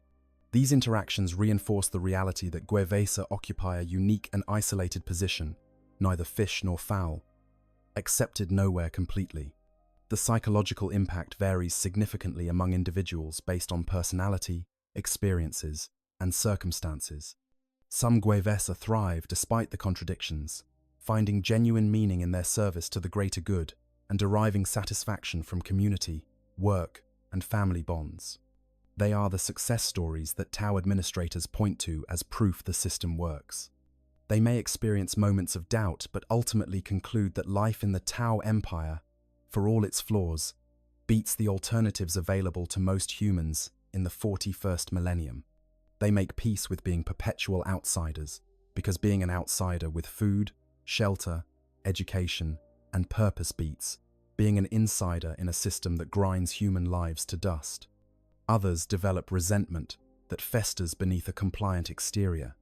They go through the motions of loyal service while nurturing anger at the condescension they endure, the opportunities they are denied, the fundamental injustice of being judged by species rather than capability. These individuals may never openly rebel, but they are not truly loyal either. They are time bombs, waiting for circumstances that might allow them to express their resentment safely, or for authority to weaken enough that resistance becomes possible. The Tau security apparatus monitors such individuals carefully, identifying potential dissidents before they can organize or act. A small number experience genuine psychological crisis, unable to reconcile the contradictions of their existence or the demands placed upon them. These individuals may retreat into mental illness, developing symptoms that remove them from functional participation in society. Some turn to self-destructive behaviors, seeking escape through intoxication or other means of oblivion. A very few attempt suicide, choosing death over continued existence in a reality they find unbearable. The Tau respond to these cases with a mix of medical intervention and philosophical counseling, attempting to restore functionality where possible, and isolating or terminating those who cannot be saved. The intergenerational aspect of Gwevesa psychology adds another layer of complexity. The first generation of Gwevesa, those who remembered imperial rule or who chose to join the Tau Empire, had a clear before and after. They could compare their lives under Tau rule to their previous existence and make judgments about which was preferable.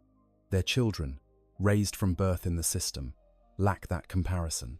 They cannot say whether Tau rule is better or worse than imperial rule, because they have no experiential basis for judgment. All they know is that this is how things are, and the question of whether they should be different seems strange and abstract. This generational shift serves Tau interests, because each successive generation of Gwevesa is more thoroughly integrated into the greater good ideology and less likely to question their subordinate position.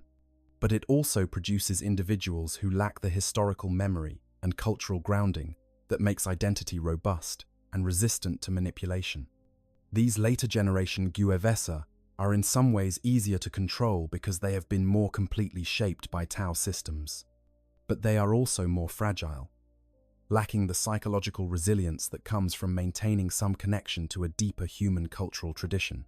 If circumstances ever force them to question everything they have been taught, they may find themselves with nothing to fall back on, psychologically adrift in a way that earlier generations could not have been. The ultimate question each Gwevesa must answer, consciously or unconsciously, is what it means to be human in a context where humanity has no independent power or self-determination.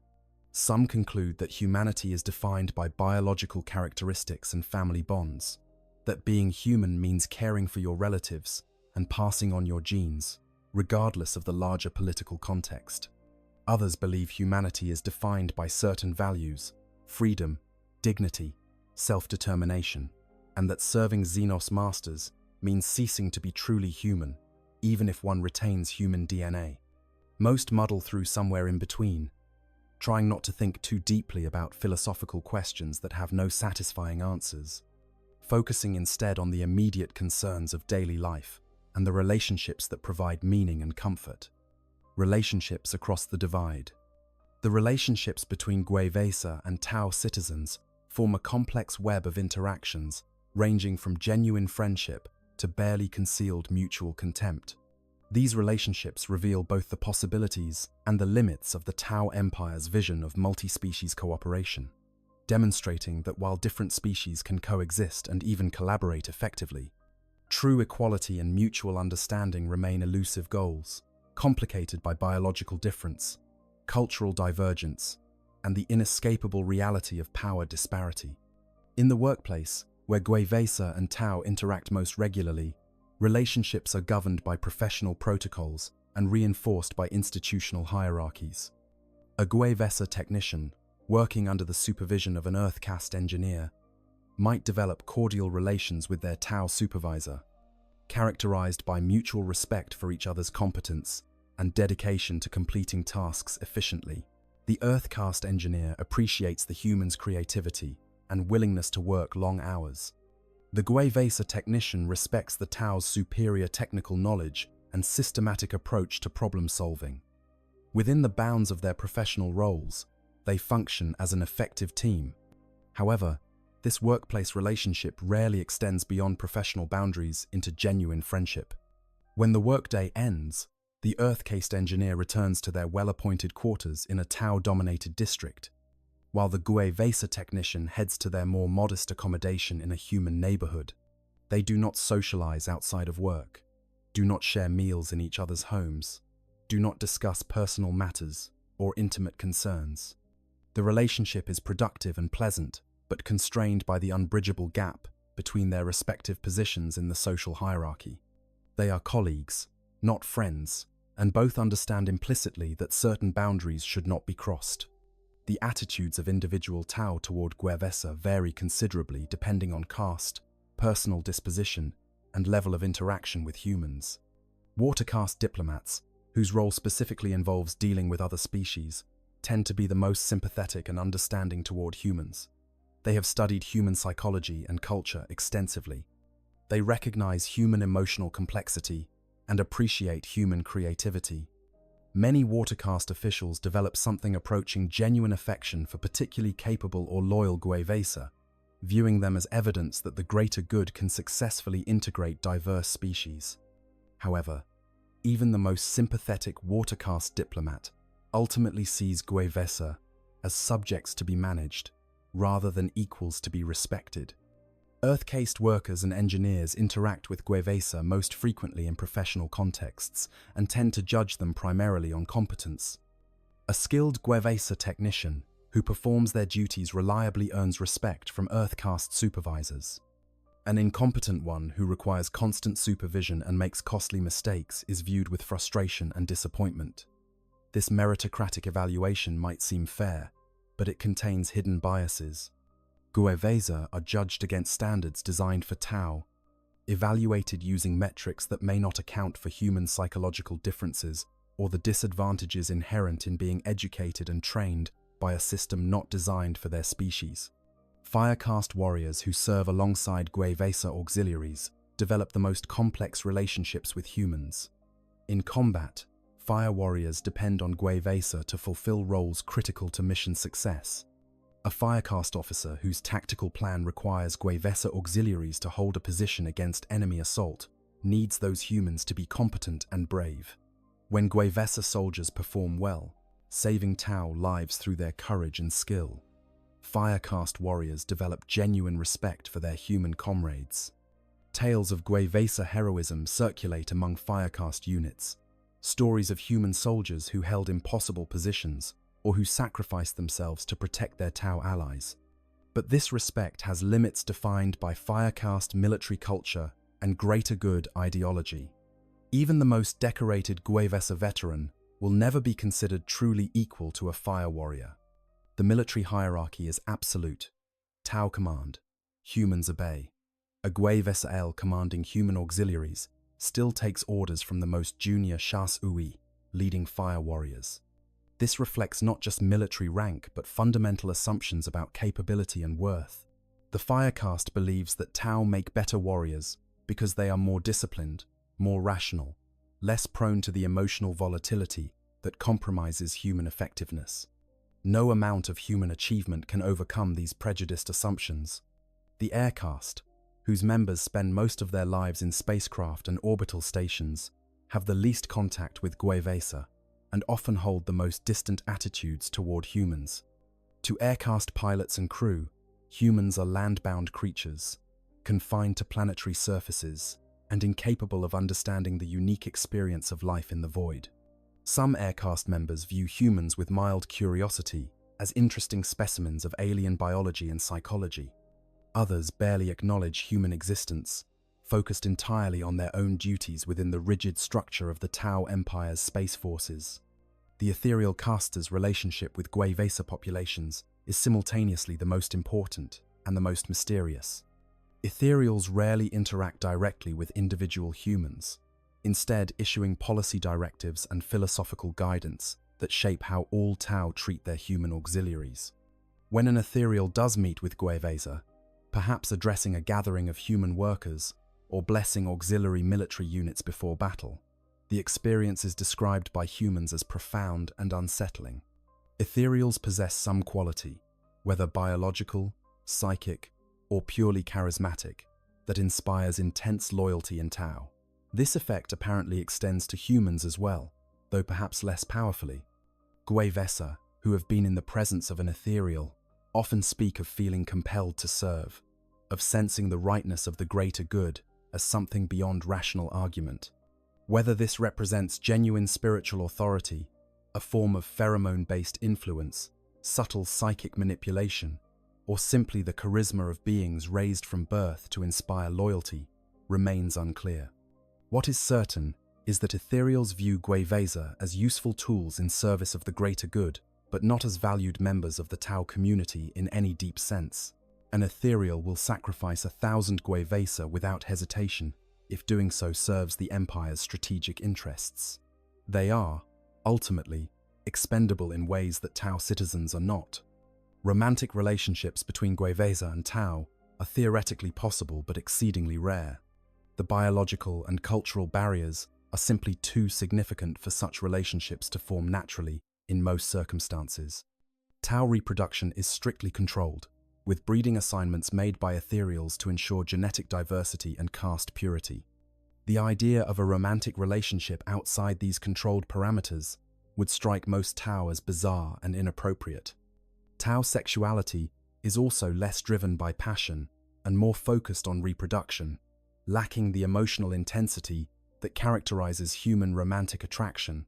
The very concept of falling in love, of being swept away by feelings beyond rational control, is somewhat alien to Tau psychology.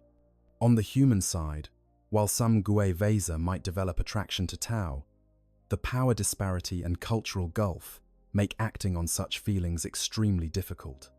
A Gwevesa who pursued a romantic relationship with a Tau citizen would likely face discouragement from both Tau authorities concerned about maintaining social boundaries and human community members who view such relationships as collaboration at its most intimate and troubling level. Any children from such unions would face profound identity questions, belonging fully to neither species community and potentially subject to discrimination from both. More common are deep platonic bonds that form between individual Gwevesa and Tau who work together over extended periods. A Gwevesa assistant who serves a water-caste diplomat for decades might develop a relationship of genuine mutual trust and affection within the bounds of their respective roles. A Gwevesa soldier and fire warrior who survive multiple campaigns together might form a bond based on shared combat experience that transcends species difference. These relationships demonstrate that meaningful connection across species lines is possible, but they also highlight how such connections typically require one party to accept a subordinate position. The relationship works because the power dynamic is clear and unchallenged. Within Gwevesa communities, relationships take forms more recognizably human, but still shaped by the Tau context. Friendships form based on shared experiences, whether growing up in the same neighborhood, working together, or serving in the same military unit. These friendships provide emotional support and communal belonging that helps Gwevesa navigate the challenges of life in an alien empire. Family bonds remain strong, with parents raising children, siblings maintaining connections, and extended families gathering for celebrations and mutual aid. Romantic partnerships develop, marriages occur, and new generations are born into the continuing Gwevesa experience. However, even these human relationships are not entirely free from Tau influence. Marriage must be registered with authorities who track population demographics and may offer guidance on appropriate partner selection. Families who produce children showing exceptional ability or problematic attitudes may find those children removed for special education programs. Friendships that appear to be fostering resistance or alternative ideologies may be disrupted through reassignments or interventions. The state's reach extends into even the most intimate aspects of life, a reality that Gwevesa simply learn to navigate as part of existing within the system. Some Gwevesa develop particularly close relationships with other auxiliary species serving the Tau Empire. Humans and Kroot sometimes form working relationships based on complementary combat roles, with Kroot shock troops and human auxiliaries coordinating in battle. These relationships are pragmatic rather than affectionate. The Kroot are fundamentally alien in their carnivorous nature and pack dynamics, but they demonstrate that humans can learn to work effectively with very different species when necessary. Interactions with Vespid are less common and less comfortable, given the Vespid's insectoid biology and utterly alien communication methods. The relationships between Gwevesa from different backgrounds can be complex and sometimes contentious.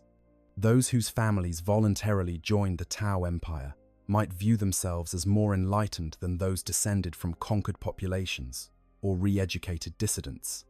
Military veterans may feel superior to civilians who have never faced combat. Those raised in more integrated communities, where Tau and human interact regularly, might consider themselves more sophisticated than Gwevesa from isolated human districts. These internal status hierarchies give Gwevesa ways to establish identity and worth within their communities, but they also fragment human solidarity and make collective action against Tau authority more difficult. Perhaps the most psychologically complex relationships are those between Gwevesa and Imperial humans they encounter as prisoners, defectors, or during combat operations. These meetings force both parties to confront uncomfortable realities about choices, circumstances, and identity. The Imperial soldier sees in the Gwevesa a traitor to humanity and the Emperor, someone who has betrayed everything sacred to serve alien masters. The Gwevesa sees in the Imperial soldier a victim of the Imperium's brutal system, someone who could be saved through integration into the greater good if they would only open their minds.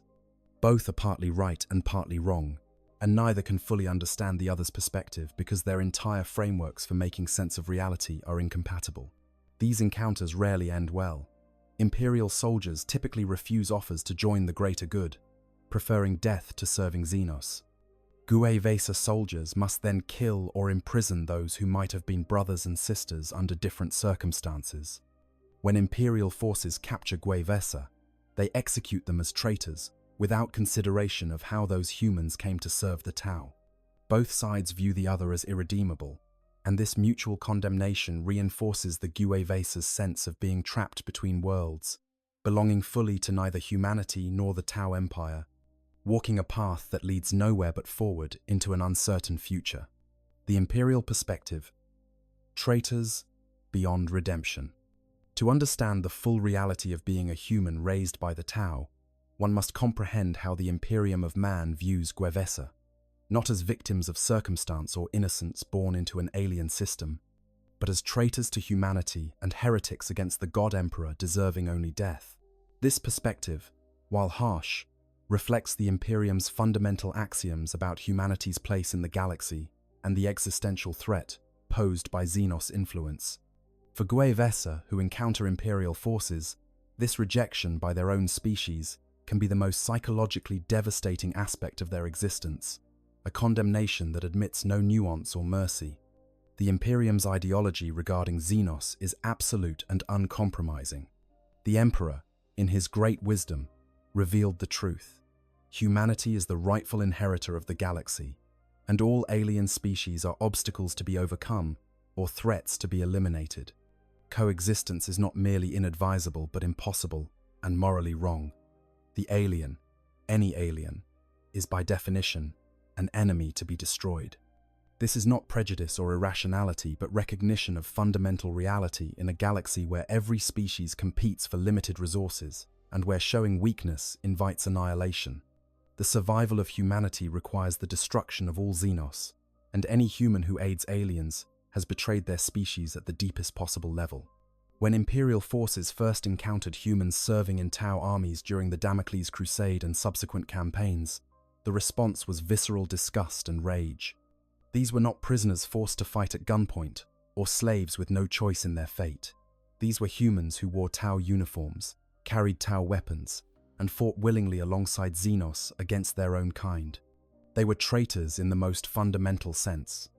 Humans who had chosen alien masters over the God Emperor and humanity's manifest destiny. The standing order from Imperial command was unequivocal. Guevesa are to be killed on sight, their bodies burned to prevent any possible contamination from spreading, and their names erased from Imperial records as though they had never existed. The ecclesiarchy's condemnation of Guevesa is even more total than that of the military. The priests and cardinals of the Imperial cult view service to Xenos as not merely treason, but heresy of the most damnable kind. The Emperor is not just humanity's ruler, but its God, the divine light that guides mankind toward its destiny. To serve Xenos is to reject the Emperor's divinity, to spit upon his sacrifice, to embrace spiritual corruption that damns one's soul for eternity. A Guevesa is not simply a traitor, but a heretic, someone who has willingly turned from salvation to damnation. No repentance can save them, because their very existence serves the enemy of all that is holy. Inquisitors who study the Tau Empire and its human auxiliaries are particularly troubled by several aspects of the Guevesa phenomenon. First is the apparently voluntary nature of much Guevesa service. If these humans were simply slaves forced to fight, they would be pitiable victims deserving rescue. But evidence suggests many Guevesa genuinely believe in the greater good and willingly serve the Tau Empire. This voluntary collaboration with Xenos is more dangerous than forced servitude because it suggests humans can be corrupted to betray their species through ideology rather than compulsion. Second is the apparent comfort and prosperity that Guevesa enjoy compared to most Imperial citizens. Inquisitors who interrogate captured Guevesa often report that these traitors speak of clean cities, adequate food, healthcare, education, and purpose. They describe lives materially superior to what most Imperial citizens experience. This is profoundly troubling because it suggests the Tau Empire offers humans something the Imperium cannot or will not provide. If word spreads that life under Xenos rule is more comfortable than life under Imperial rule, it could spark rebellions or defections on a massive scale. The very existence of relatively content Guevesa populations undermines the Imperium's claim to represent humanity's best interests. Third is the ideological coherence of the greater good philosophy. Inquisitors recognize that Tau ideology, while alien and ultimately incompatible with human nature, has a certain logical appeal. It promises unity, progress, and collective prosperity through cooperation and rational planning. To minds not fortified by faith in the Emperor, this ideology might seem attractive, even preferable to the brutal hierarchy and grinding oppression of the Imperium. The danger is not that humans will be forced to serve the Tau, but that they might choose to, seduced by promises of a better life and a more rational social order. The Imperium's response to these threats combines military action, propaganda, and theological reinforcement. Militarily, Imperial forces prioritize the destruction of Guevesa populations whenever possible. Worlds that have been integrated into the Tau Empire are targeted for reconquest, with explicit orders that human collaborators are to receive no mercy. Inquisitorial strike forces conduct raids on Tau-held territories specifically to assassinate Guevesa leaders and destroy the infrastructure supporting human auxiliary forces. The goal is to make clear that service to Xenos offers no safety, that Imperial vengeance will eventually find all traitors, no matter where they hide. Propaganda efforts focus on demonizing both the Tau and their human auxiliaries. Imperial citizens are taught that Guevesa are not merely traitors, but something less than human, corrupted beings who have lost their souls through Xenos influence. Stories circulate of Tau sterilization programs designed to genocide human populations slowly, of re-education camps where humans are brainwashed into servitude, of Gwevesa being used as cannon fodder and expendable assets. Whether these stories are entirely accurate is less important than their function in maintaining imperial morale and justifying the destruction of human collaborators. Theologically, the ecclesiarchy preaches that the emperor's love extends to all humanity, except those who have betrayed him through service to Xenos. A criminal can be redeemed through punishment and penance. A heretic can sometimes be saved through forcible re-education. But a Gwevesa has placed themselves beyond salvation through the ultimate sin of aiding the enemies of mankind. Their souls are damned, and their deaths serve the emperor by removing corruption from the universe. This teaching absolves imperial forces of any guilt about killing other humans and frames the destruction of Gwevesa as a holy duty rather than a troubling necessity. For Gwevesa who encounter imperial forces, usually as prisoners or during combat operations, this total rejection can be psychologically devastating. Many Gwevesa, particularly those raised from birth in the Tau Empire, do not think of themselves as traitors. They are simply people living their lives, serving the society they were born into, trying to survive and find meaning in a hostile galaxy. The realization that other humans, people who might have been their brothers and sisters under different circumstances, view them as irredeemable monsters, worthy only of death forces, confrontation with the reality of their position. They are homeless in a profound sense, rejected by both the Imperium they never knew and never fully accepted by the Tau Empire they serve. Some Gwevesa respond to this rejection by hardening their commitment to the greater good. If the Imperium views them as traitors beyond redemption, then they have nothing to lose and no reason to harbor any nostalgia for human civilization. They embrace their identity as Gwevesa completely, rejecting any connection to the Imperium and its brutal ideology. They fight imperial forces with particular ferocity, viewing each engagement as justified vengeance against a system that would destroy them for the crime of surviving in a hostile galaxy. Others experience profound psychological crisis when confronted with imperial hatred. They had not fully grasped how completely they had been severed from humanity until they saw the contempt and rage in the eyes of imperial soldiers who viewed them as monsters. Some attempt to explain their circumstances, to make imperial captors understand that they had no choice, or that life under Tau rule is genuinely preferable to imperial oppression. These explanations fall on deaf ears because imperial ideology admits no justification for serving Xenos.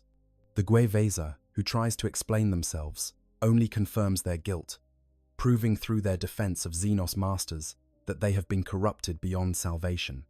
A very few Gwevesa, usually those who retained some connection to imperial faith or whose loyalty to the Tau was never complete, attempt to defect when they encounter imperial forces. They surrender, beg for mercy, claim they were forced to serve the Tau, and always remained loyal to the Emperor in their hearts. These defections almost never end well. Imperial doctrine assumes all Gwevesa are corrupted and dangerous. Even if an individual's protestations of loyalty are genuine, they cannot be trusted because they have been exposed to Xenos influence. They might be sleeper agents, programmed to betray the Imperium at a critical moment. They might carry diseases or subtle contamination that could spread among loyal Imperial citizens. They are security risks too dangerous to allow survival.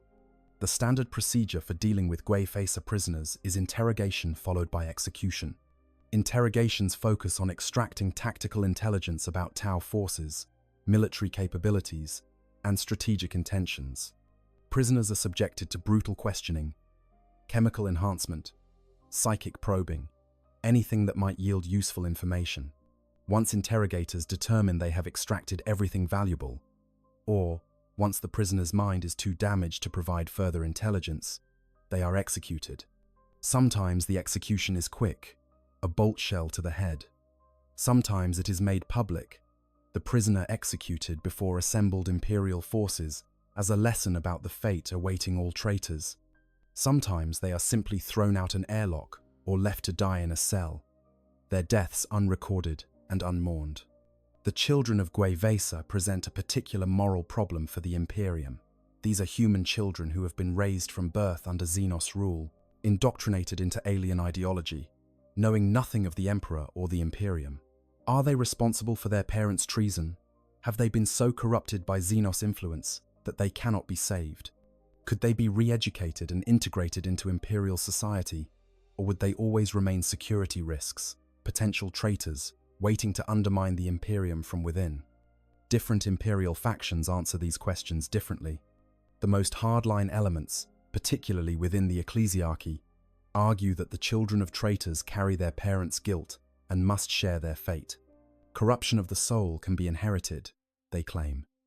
And children raised by Xenos lovers will never be truly loyal to the Emperor. The safest course is to eliminate all Guevesa populations completely, including the children, preventing any possibility of future betrayal. Less extreme factions, including some inquisitors and certain Adeptus Ministorum officials, suggest that very young children, those below the age of reason, might potentially be saved through forcible re-education in Imperial institutions.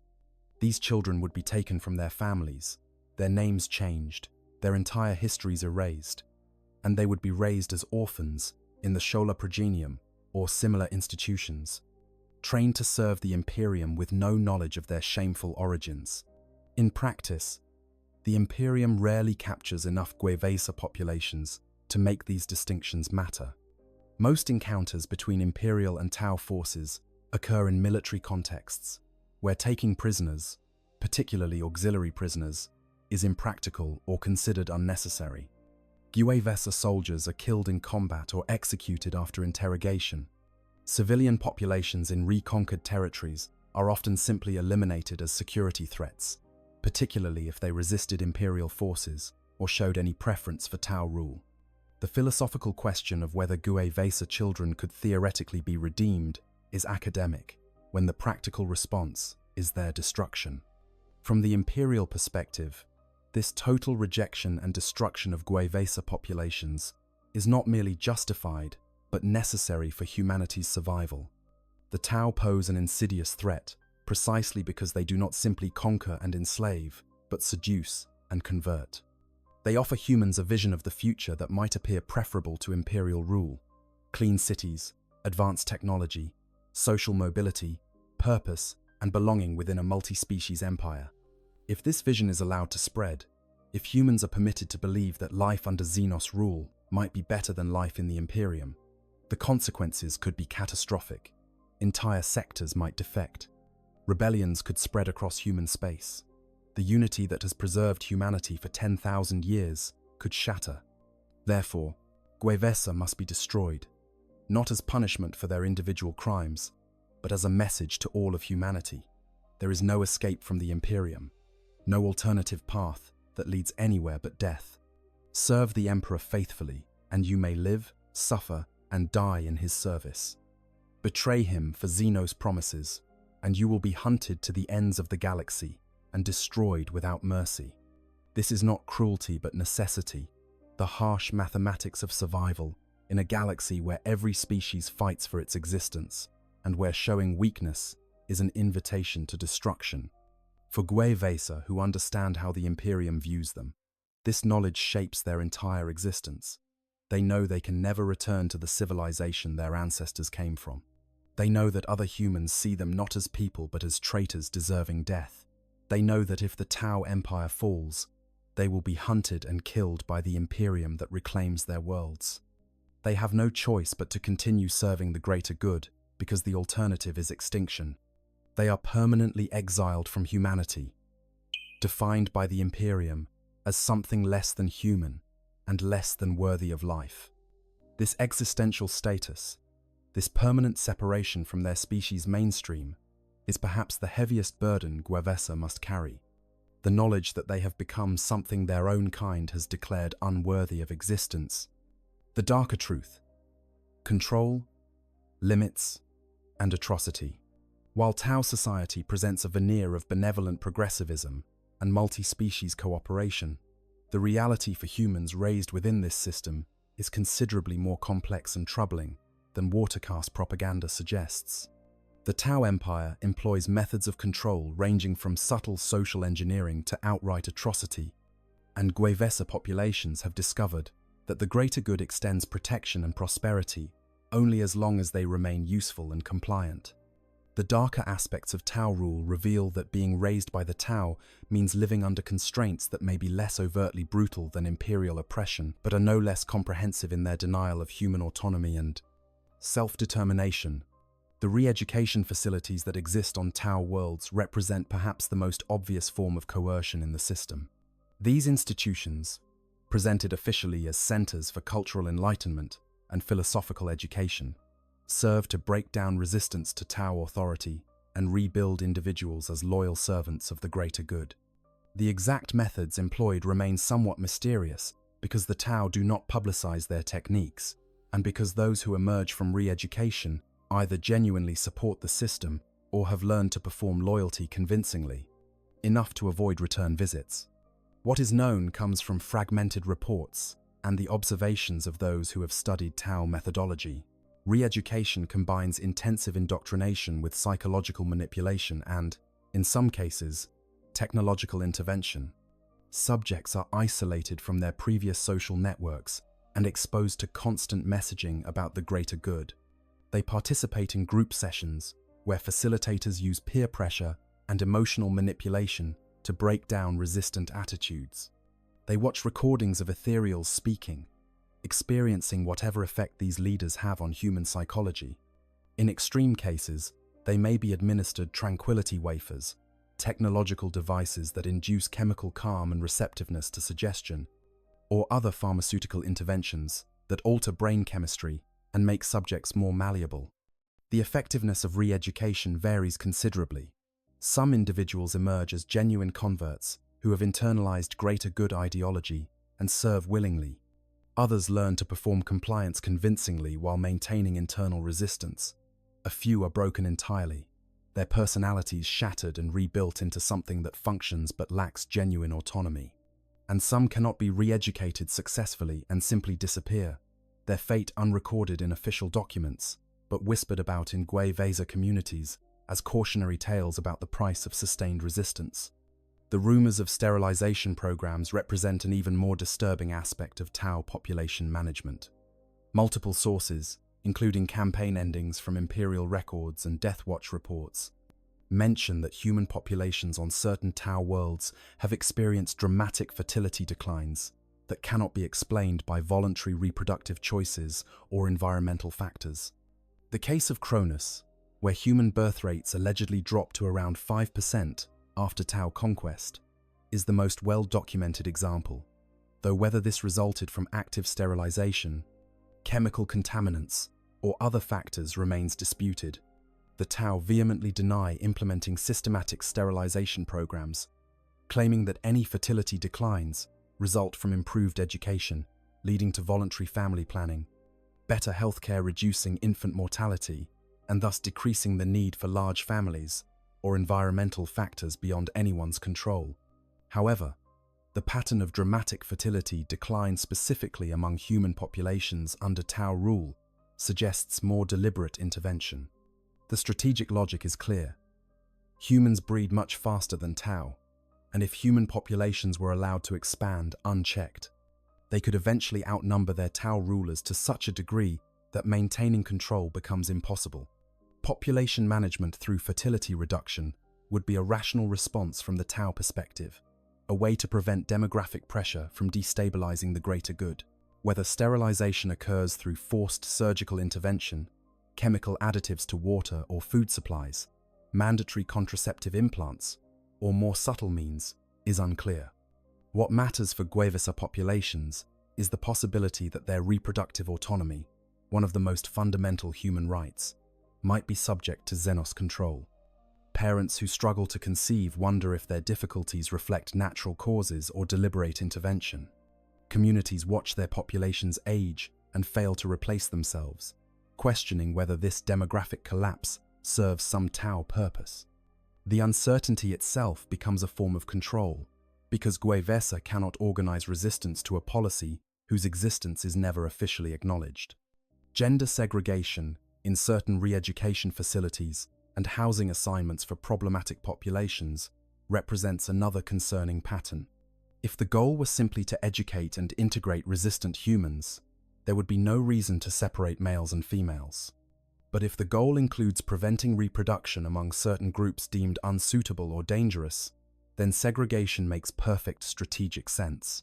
Combined with rumors of chemical sterilization, this suggests a multi-layered approach to population control that allows the Tau to maintain plausible deniability while achieving desired demographic outcomes. The massacre of Guevesa and other auxiliaries following the fourth sphere of expansion represents the most shocking betrayal of the greater good's supposed principles. When Tau forces were cast into the warp during their catastrophic jump malfunction, survivors emerged, traumatized and transformed. They had encountered warp horrors that their rational, materialist philosophy provided no framework for understanding. They believed a warp entity formed from auxiliary perceptions of the greater good had saved them, but its existence contradicted everything they thought they knew about reality. This psychological trauma manifested as xenophobia and paranoia directed at all non-Tau species, even those who had served loyally. The massacre of the Dolan Lakes and the 8 Days of Infamy saw Fourth Sphere survivors systematically murdering their own auxiliaries, including Guevesa, who had fought beside them, Kroot, who had served for generations, and other species who had committed no crime beyond being non-Tau. These atrocities were eventually suppressed by ethereal authority, and Fourth Sphere commanders were disciplined through a ritual punishment called the Malkla. But the fact that such betrayal could occur at all, that Tau warriors could slaughter loyal auxiliaries, and the Tau hierarchy only intervened reluctantly, revealed the fundamental limits of the greater good's inclusive vision. For Guevesa populations, these massacres served as a brutal lesson about their true status in the Empire. No matter how loyally they served, no matter how many battles they fought, or how many sacrifices they made, they would never be truly Tau, and would never enjoy the protections that Tau citizenship confers. In moments of crisis or existential threat, the mask of multi-species cooperation could drop, revealing that the greater good ultimately prioritizes Tau interests above all others. Auxiliaries are useful tools to be employed when beneficial and discarded when convenient or threatening. The systematic removal of auxiliaries from Fourth Sphere contingents following these atrocities and the bloody Kroot uprising on Kisan further demonstrates how quickly the Tau can withdraw their promises of inclusion when they perceive threats. Entire populations that had served faithfully found themselves segregated, disarmed, and in some cases eliminated simply because other members of their species had been massacred by trauma-driven Tau warriors. This collective punishment, treating all auxiliaries as potentially dangerous because some Tau had committed atrocities against them, represents a profound betrayal of the meritocratic principles the greater good claims to embody. The treatment of human psykers reveals another darker aspect of Tau rule. The Tau, lacking psychic presence themselves and largely invisible to warp entities, find human psychic potential both valuable and threatening. Guevesa children who manifest psychic abilities are identified and removed to specialized facilities where their fates become uncertain. Some serve the Empire as astropaths or navigators, filling roles the Tau cannot. But what happens to psykers who are too unstable to be useful or too powerful to be controlled safely? The Tau do not publicize their policies regarding problematic psykers, but the absence of any visible population of human psykers in Guevesa communities suggests that individuals who cannot be exploited are eliminated rather than allowed to exist as potential threats.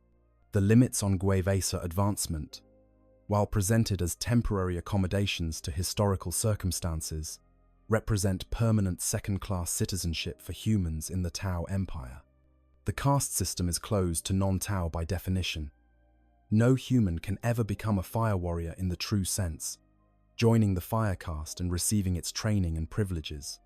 No human can ever sit on the elemental council that governs a sept. No human will ever be considered for the ethereal caste or any position of ultimate authority. These limitations are not explicitly stated as discrimination, because the Tau frame them as natural consequences of biological and cultural differences. But their effect is to create a permanent underclass of auxiliary populations who serve but never rule, who contribute but never direct, who sacrifice but never share equally in the prosperity they help create. Economic exploitation, while less visible than other forms of control, represents another dimension of human subordination in the Tao Empire. Vesa workers produce goods and provide services that generate wealth for the empire, but they do not share proportionally in that wealth. The best housing, the most advanced technology, the highest quality goods remain in Tao hands. The credits Vesa earn provide comfortable subsistence, but not true prosperity. The economic system ensures that even the most successful Vesa remain materially inferior to average Tao citizens, perpetuating a relationship of dependency and reinforcing the message that humans exist to serve rather than to prosper independently. Cultural suppression through censorship means that Vesa can never develop a robust, independent human culture within the Tao Empire. All art, literature, music, and cultural expression must align with greater good ideology and receive watercast approval. Works that celebrate human independence, that question Tao authority, that express nostalgia for human civilization before Tao contact. None of these can exist officially. The result is a sanitized, carefully managed culture that serves the empire's ideological needs rather than expressing genuine human experience. Vesa cultural identity becomes something permitted rather than possessed, existing only as far as it serves Tao interests. The security apparatus that monitors Vesa populations represents a comprehensive system of surveillance and control. Watercast observers attend community gatherings, watching for signs of resistance or problematic ideologies. Tao administrators track population movements, employment histories, and social networks. Informants within Vesa communities report suspicious activities or dangerous conversations. This pervasive monitoring ensures that resistance rarely has the chance to organize before being identified and suppressed. The knowledge that one is always watched, that any statement might be reported, that any gesture of defiance might lead to re-education or disappearance, creates an atmosphere of caution that inhibits genuine freedom of thought or action. Perhaps most insidiously, the system creates division within Vesa populations that prevents unified resistance. Those who accept greater good ideology completely are privileged with better positions and treatment, creating incentive for others to demonstrate loyalty. Those who serve in military forces develop contempt for civilians who do not risk their lives. Communities with different integration histories view each other with suspicion. These divisions, carefully maintained through Tao policy, ensure that Vesa populations fragment into competing factions rather than unifying around common human interests. For Vesa, raised in this system, these darker aspects of Tao rule may be invisible or normalized. They have never known true freedom or self-determination, so they do not recognize their absence. They accept surveillance as necessary security, limits on advancement as temporary circumstances, and censorship as reasonable social management. But for those who remember imperial life, or who retain some spark of independent thought, these controls reveal the truth. The greater good is good for the Tao, providing them with auxiliary forces, economic production, and ideological validation.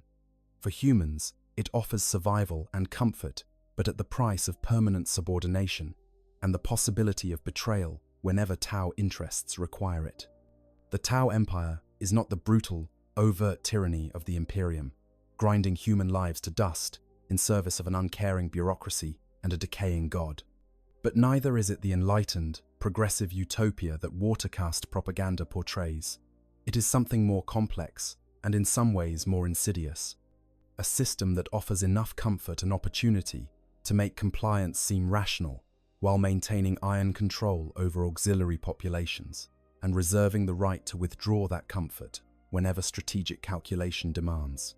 Being raised by the Tao means being shaped into a tool that believes itself a partner, taught to find meaning in service, while never allowed to question whether that service truly benefits those who perform it. Conclusion: the complex truth of being Vesa.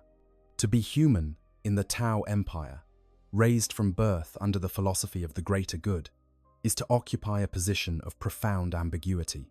It means experiencing material comfort and social order that most imperial citizens can only dream of, while living under constraints that deny the fundamental human capacity for self-determination and independent meaning-making.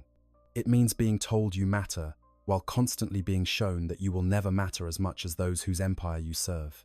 It means finding community and purpose within a system that views you as perpetually provisional, useful for now, but potentially disposable, should circumstances change. The Guevesa experience challenges easy categorization. These are not slaves in chains, brutalized and oppressed in ways that would make their condition obviously unjust. They enjoy clean living environments, adequate nutrition, access to advanced medical care, and meaningful work that provides for themselves and their families. They are educated to levels that exceed what most imperial citizens receive. They participate in cultural activities and maintain social bonds that give life richness beyond mere survival. By many objective measures, particularly when compared to the grinding poverty and ignorance that define life for billions under imperial rule, Guevesa existence appears preferable. Yet this comparison with imperial conditions obscures the deeper question of what humans are entitled to as intelligent beings capable of self-governance and autonomous meaning-making. The Tau offer humans a better cage than the Imperium provides, with more comfortable accommodations and more rational management, but it is a cage nonetheless. The greater good defines what constitutes legitimate human aspiration, what humans should value, what roles they should fulfill, and what limits they should accept. Humans who internalize this alien philosophy may genuinely find satisfaction in service to the collective good, but they do so having never been given the opportunity to develop alternative frameworks for understanding their existence and potential. The psychological complexity of the Guevesa condition is perhaps its most striking feature. These are not broken individuals who have been crushed into submission, though some certainly experience that fate. Many Guevesa genuinely believe in the greater good and find authentic meaning in serving it. They take pride in their work, care for their families, maintain their communities, and find satisfaction in contributing to something larger than themselves. Their acceptance of Tau rule is not necessarily false consciousness or brainwashing, but a reasonable adaptation to the circumstances they were born into. At the same time, the limits of their freedom are real and consequential. They cannot organize politically to advocate for their interests as humans. They cannot challenge policies that disadvantage them. They cannot develop cultural expressions that contradict greater good ideology. They cannot aspire to positions of ultimate authority or full equality with Tau citizens. They cannot even reproduce freely if Tau administrators decide their population growth threatens demographic stability. Their contentment exists within boundaries they did not choose and cannot alter, and those boundaries are maintained through a combination of social engineering, surveillance, and the threat of re-education or elimination for those who transgress too obviously. The contrast with imperial life illuminates both the appeal and the cost of Guevesa existence. An imperial citizen lives in brutal conditions, subject to the arbitrary cruelty of an uncaring bureaucracy, worked to death in service of a system that views human life as the cheapest of all resources. But that imperial citizen also inherits a robust cultural identity that connects them to 10,000 years of human history. They worship a god who is unambiguously theirs, who represents human destiny and human greatness. They can, in principle, rise through the imperial hierarchy based on merit, faith, and service.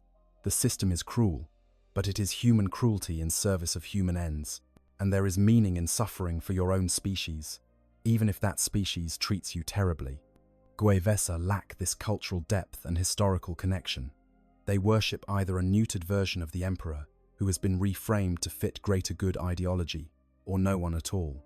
Their prosperity comes not from human effort building human civilization, but from alien overlords who permit them comfort in exchange for service. Their advancement is limited by the ceiling of auxiliary status. Their suffering, when it occurs, serves alien interests rather than human destiny. They are materially better off than their imperial counterparts, but spiritually and culturally impoverished, cut off from the deep roots that give human existence meaning across generations. The question of whether humans should join the Tau Empire or resist it at all costs cannot be answered simply. For an Imperial Guardsman abandoned in Tau space after the Damocles Crusade, the choice between accepting Tau rule or dying in pointless guerrilla warfare might reasonably favor survival and integration. For a population on a neglected Imperial world where the Administratum takes everything and provides nothing, surrendering to the Tau might genuinely improve their lives. But for humanity as a whole, the proliferation of Gue Vesa populations represents something potentially catastrophic: the normalization of the idea that humans can find good lives under alien rule, that human destiny might not require human independence, that the Imperium's brutal philosophy of human supremacy and Xenos extermination might not be necessary after all. The Tau understand this, which is why they invest so heavily in creating content Gue Vesa populations and publicizing their existence. Every human world that sees Tau, propaganda showing clean cities, advanced technology, and happy human auxiliaries living in peace with their Xenos neighbors, represents a threat to Imperial unity. Every Imperial soldier who hears that their captured comrades were offered a choice besides death, that they could have had families and futures if they had been willing to serve the greater good, plants a seed of doubt about whether the Emperor truly offers the only path for humanity. The existence of Gue Vesa populations is not just about the Tau gaining useful auxiliaries, but about ideological warfare aimed at the foundations of Imperial civilization. From the Imperial perspective, this makes the total destruction of Gue Vesa populations not cruelty, but necessity. These humans have become living propaganda for the enemy, proof that alternatives to Imperial rule exist.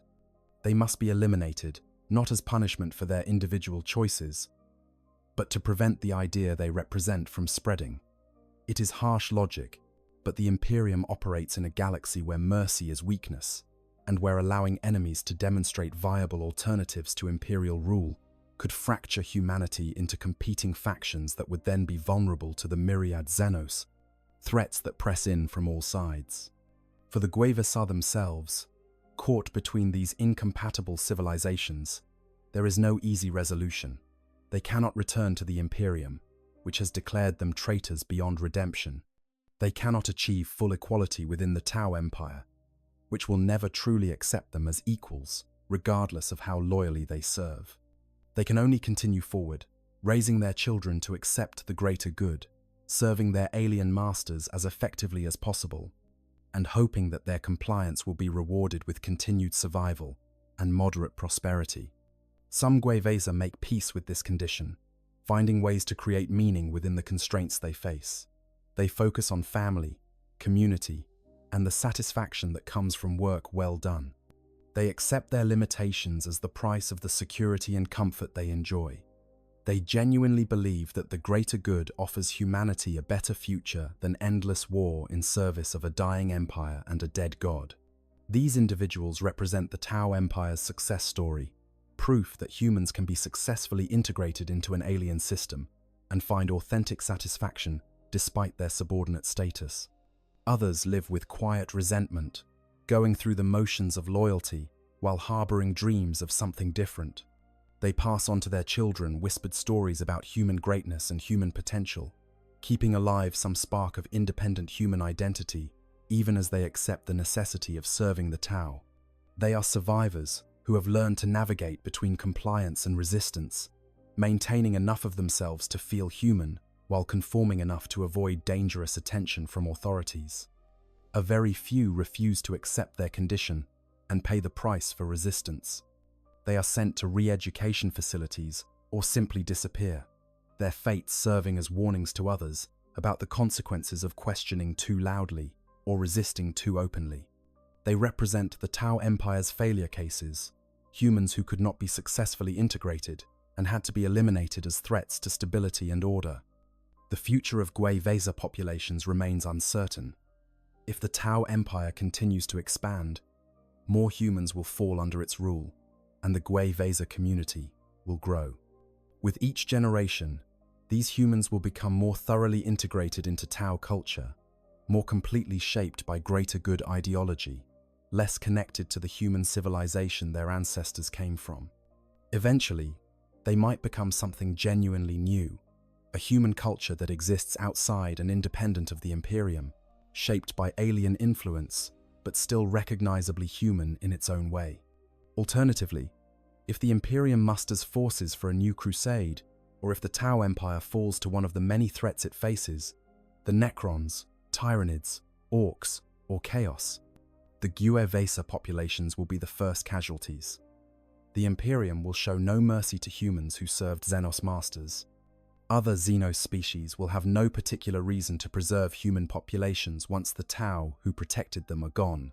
The WH40K could be erased from existence as quickly as they appeared, their brief experiment in multi-species cooperation ending in extermination. For now, they persist in their ambiguous status: human but not imperial, included but not equal, comfortable but constrained. They are the living embodiment of questions the 41st millennium rarely allows to be asked. Must humanity rule itself, or accept extermination at alien hands? Can different species cooperate genuinely, or is domination the only possible relationship? Is cultural autonomy worth the price of material suffering, or is comfortable subjugation preferable to brutal freedom? These questions have no easy answers, and the WH40K experience provides no clear resolution, only the complex, morally ambiguous reality of human beings trying to survive and find meaning in a galaxy that was never designed with their flourishing in mind.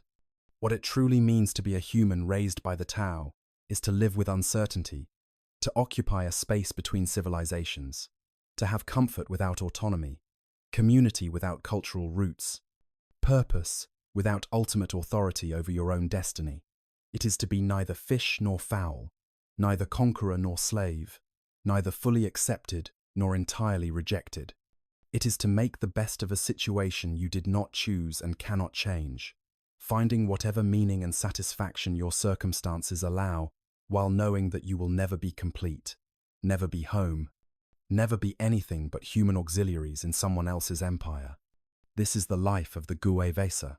This is what it means to be raised by the Tau, and in the grim darkness of the far future, where there is only war and the laughter of thirsting gods, it may be that this ambiguous half-life represents one of the better fates available to human beings, who were never promised anything beyond suffering in service of powers beyond their comprehension.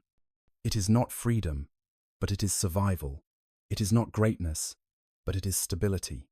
It is not humanity's destiny as the Imperium imagined it, but it is a life that some humans have chosen and others have been born into, and they continue forward because the alternative is annihilation. If you found this exploration of life as a human raised by the Tau fascinating, please like and subscribe to see more deep dives into the complex factions and moral ambiguities of the Warhammer 40,000 universe. The greater good may promise unity and progress, but the reality is always more complicated than the propaganda suggests. Until next time, remember that in the grim darkness of the far future, there are no easy answers, only difficult choices, and the hope that we might survive long enough to make them matter.